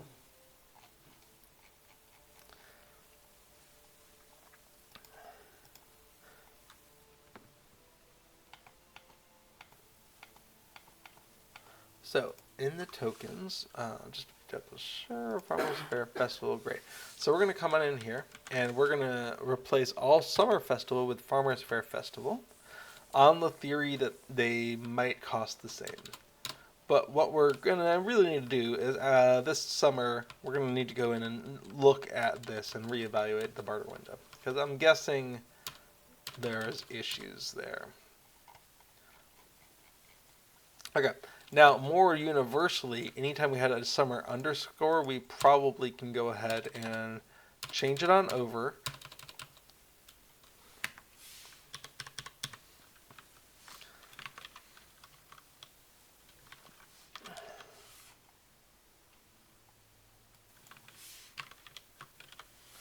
Alright, so summer haddock, Philip golden red, flounder, awesome. Okay, we also are seeing a bunch of midsummer things. Those don't matter so much. Midsummer. Alright, token upgrade, festival upgrade. Great. So skipping past all those midsummers, obviously it was useful to do this, but there's a lot of other things that... Here, let's just not look at the quick guides. Okay, cool. So we still have the summer race token, bunch of midsummer stuff, getting to the point where summer looks like it's spelled wrong. Neat. Midsummer.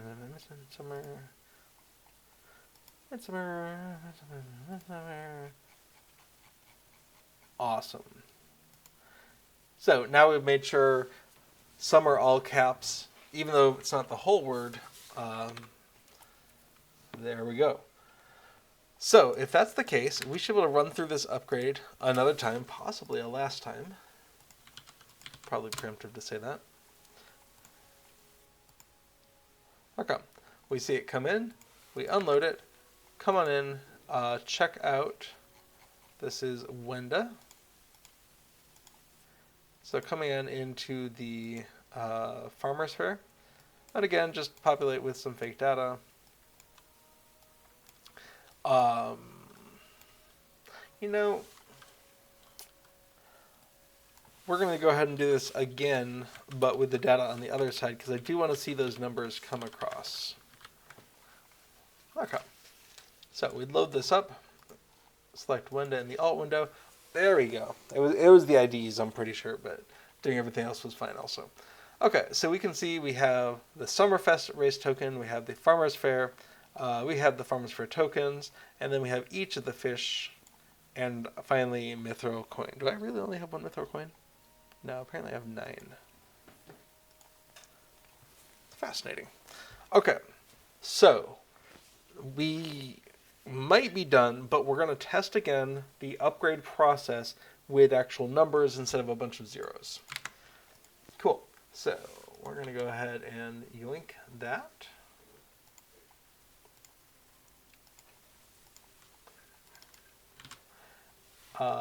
And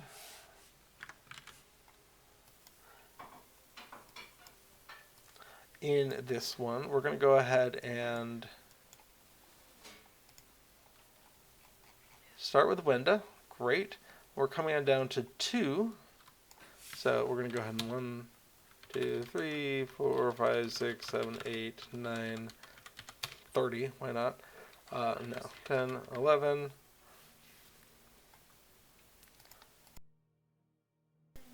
And then we're going to come on into Farmers Faire.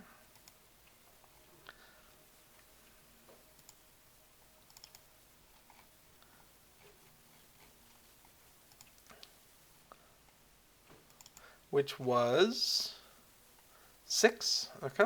We're going to come into number 6. Nope. We can see just how much more readable this makes the files. Okay, coming on into 6, and then doing 61, 63, and 62. In fact, that might be useful over here. 21, 23, 22, 25, 24, 27, 26, 29, 28, and then 211 and 210. That'll let us line up what it was to what it becomes. Okay, so that's the incoming data. So, paste it on in here. And go ahead and load in Festival Buddy. Awesome. Coming into Wenda. And we can see 21, 61, great. 62, yep. 23, 24, 25, 26, 27, 28, 29, 210. And then the 6-3 was overwriting.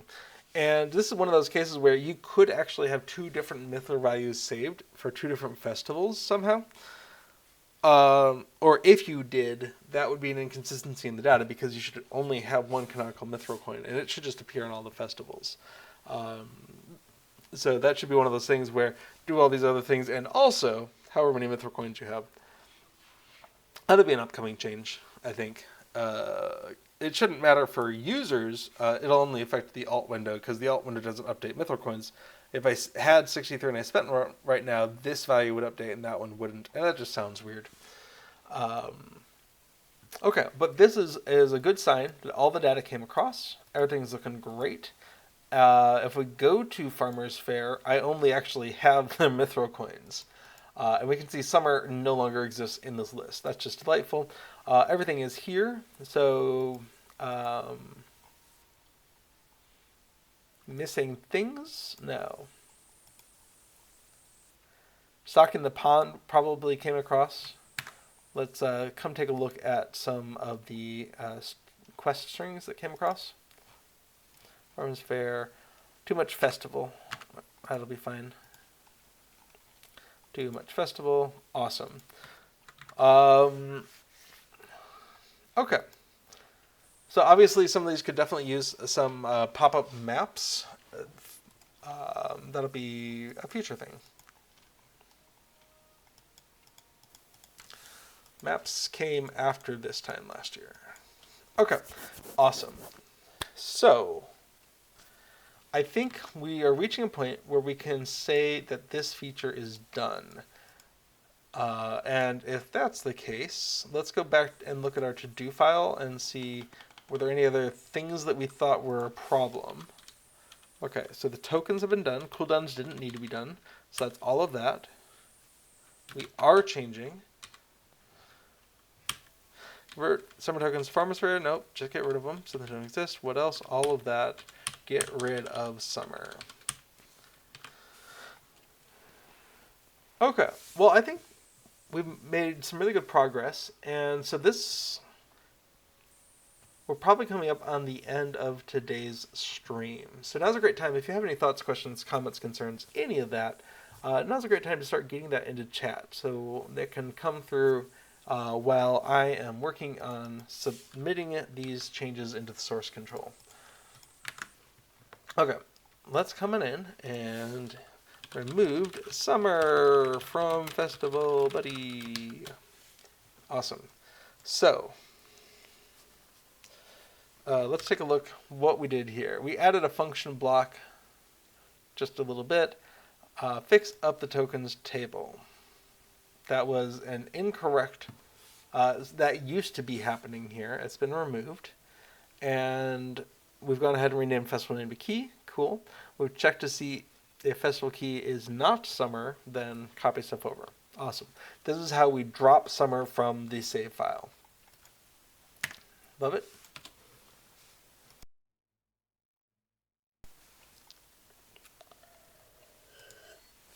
Let's see what these changes are.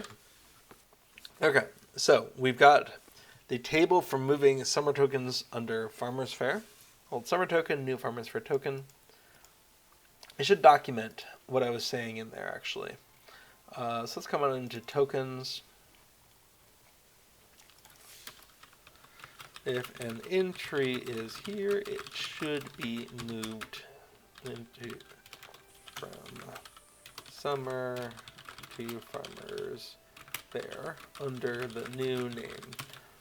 If an entry is not here, the data should not be copied.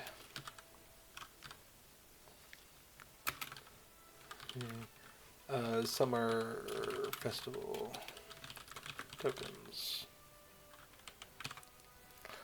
Okay. That was a thing we wanted to have. All right. Function block comment. Also mentioned summer tokens in a Farmers Faire. Great. We updated player name to character name. Didn't really matter for up here, but we have a debug statement still in there. Let's get rid of that. Look at all those checkings and merges. Oof. Okay. Turbine. Get rid of that. And come on in and make sure we got rid of all the debug stuff. That's better. Okay.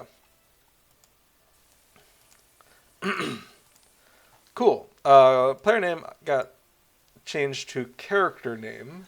It's a minor point, but it doesn't actually matter because we're not using it. Merge summer into Farmers Faire. So we get the number, we get the number. This is the logic. We already like the logic, but iterate through each one that's here. And if it should be in the new place, put it in the new place. Love it. Ship it. Removed summer. And in fact, while we're at it, let's look for anything else that's called summer. So going into documents, Lord of the Rings Online plugins, Cube plugins, Festival Buddy 2, and just search for things that have summer in them. Midsummer, midsummer, midsummer. That's fine. Oh, that's fine. Midsummer, midsummer, midsummer, midsummer. Great. Fantastic. Removed summer. Let's take a look at the barter items window. Now this one was pretty straightforward. We swapped in summer into the Farmers Faire section. Or we renamed summer to Farmers Faire. Renamed all of those items.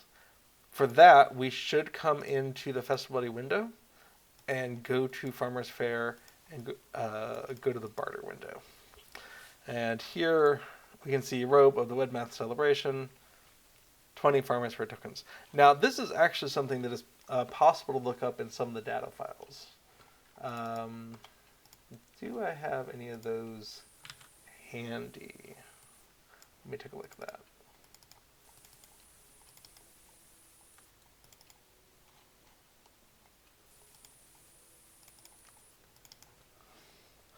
All right, so robe of the Wed Math celebration.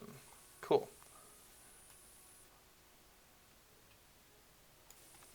Can I tell how much you cost? It seems not. Okay. Well, I should go to a vendor and fix that up later. So, robe of the Wed Math celebration, how to cloak a midsummer, all of these things, they are in there. The fact that there was a 3-to-1 conversion of summer to Farmers Faire makes me think that all of these prices are just wrong, except for the special fish themselves. We shall see. Okay, but that's in there, which is neat. Okay, so all of these seem to render. Farmers Faire section gone. Love it. Ship it. Okay, what are we doing here? The festival UI order, summer is gone. We now go from midsummer to Farmers Faire, Harvest Math, Yule, Hobnigans Illa. Okay, that's great. Remove the summer image. Fixed how we check for a settings.festival of summer, which should have been a number. Great. Quest strings. All of these quest strings should have been moved from here, and we have them down here. Awesome. The strings file. We no longer have the summer index. We no longer have the names of summer, which was just summer, apparently. Yep. We don't have the debuff entry. We don't have the string, the quests. So good. And tokens. We killed the summer section. We incorporated all of those into the Farmers Faire section with the upgrade code. And same thing here. We deleted the summer UI order and incorporated those into the Farmers Faire UI order. Now, we could have a single table that had both a UI ordering and an ID. Those don't have to be two separate tables, and maybe it's a bad idea that they are, but it does work for now. So I'm continuing to reevaluate that in my mind. Bam! Summer is gone. That's super exciting. And the fact that the long series of changes that we've just gone through, which involved updating all of the save file data so that we could separate out UI order from, display order from actual data order. And we didn't have to do it that way. We could have just had a lookup table that's like, this is the index in the save file, and one in the save file means harvest math in the UI file. But I think in the long run, this is going to be a friendlier way to do it, and it's nicer on development as well, because if I'm looking at a save file like this for Wenda, Spring, Tokens, Mithril, or Marigold, I know exactly what that token is, or that entry in the file is supposed to be. Whereas before, it was Wenda, 1, Tokens, 4, and that just makes digging into the save file a lot more annoying. And for just a small inflation of save file size, I think that's a pretty good trade-off. Okay.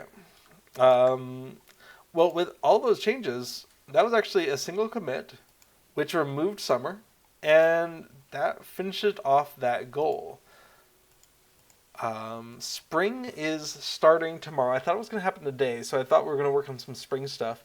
But at this point, I think I'm going to talk to a spring vendor tomorrow, get that barter information for updated entries in the barter window, and probably ship it at that point. If I'm feeling really energetic, I might do some maps, but I think I'd rather just get this updated. So we've already got the heads made in there. That was available, and hopefully people find that useful as well. Cool. So if you're a Festival Buddy user, look for an update for that in this first week of the Spring Festival. And if you're not, maybe this has inspired you to become so. Neat.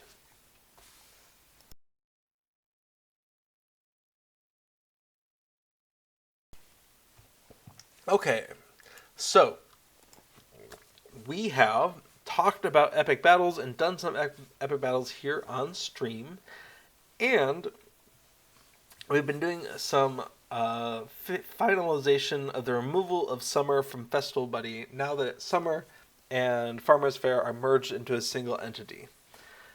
And all in all, I'd say that's been a pretty successful day. So, I don't see any other comments coming on into the Twitch chat here. So I think that is everything we are going to cover today. So, with that said, thank you everyone so much for joining me on this exploration of LOTRO plugins. I hope to see you here next week, and until then, keep plugging along. Alright, bye-bye now.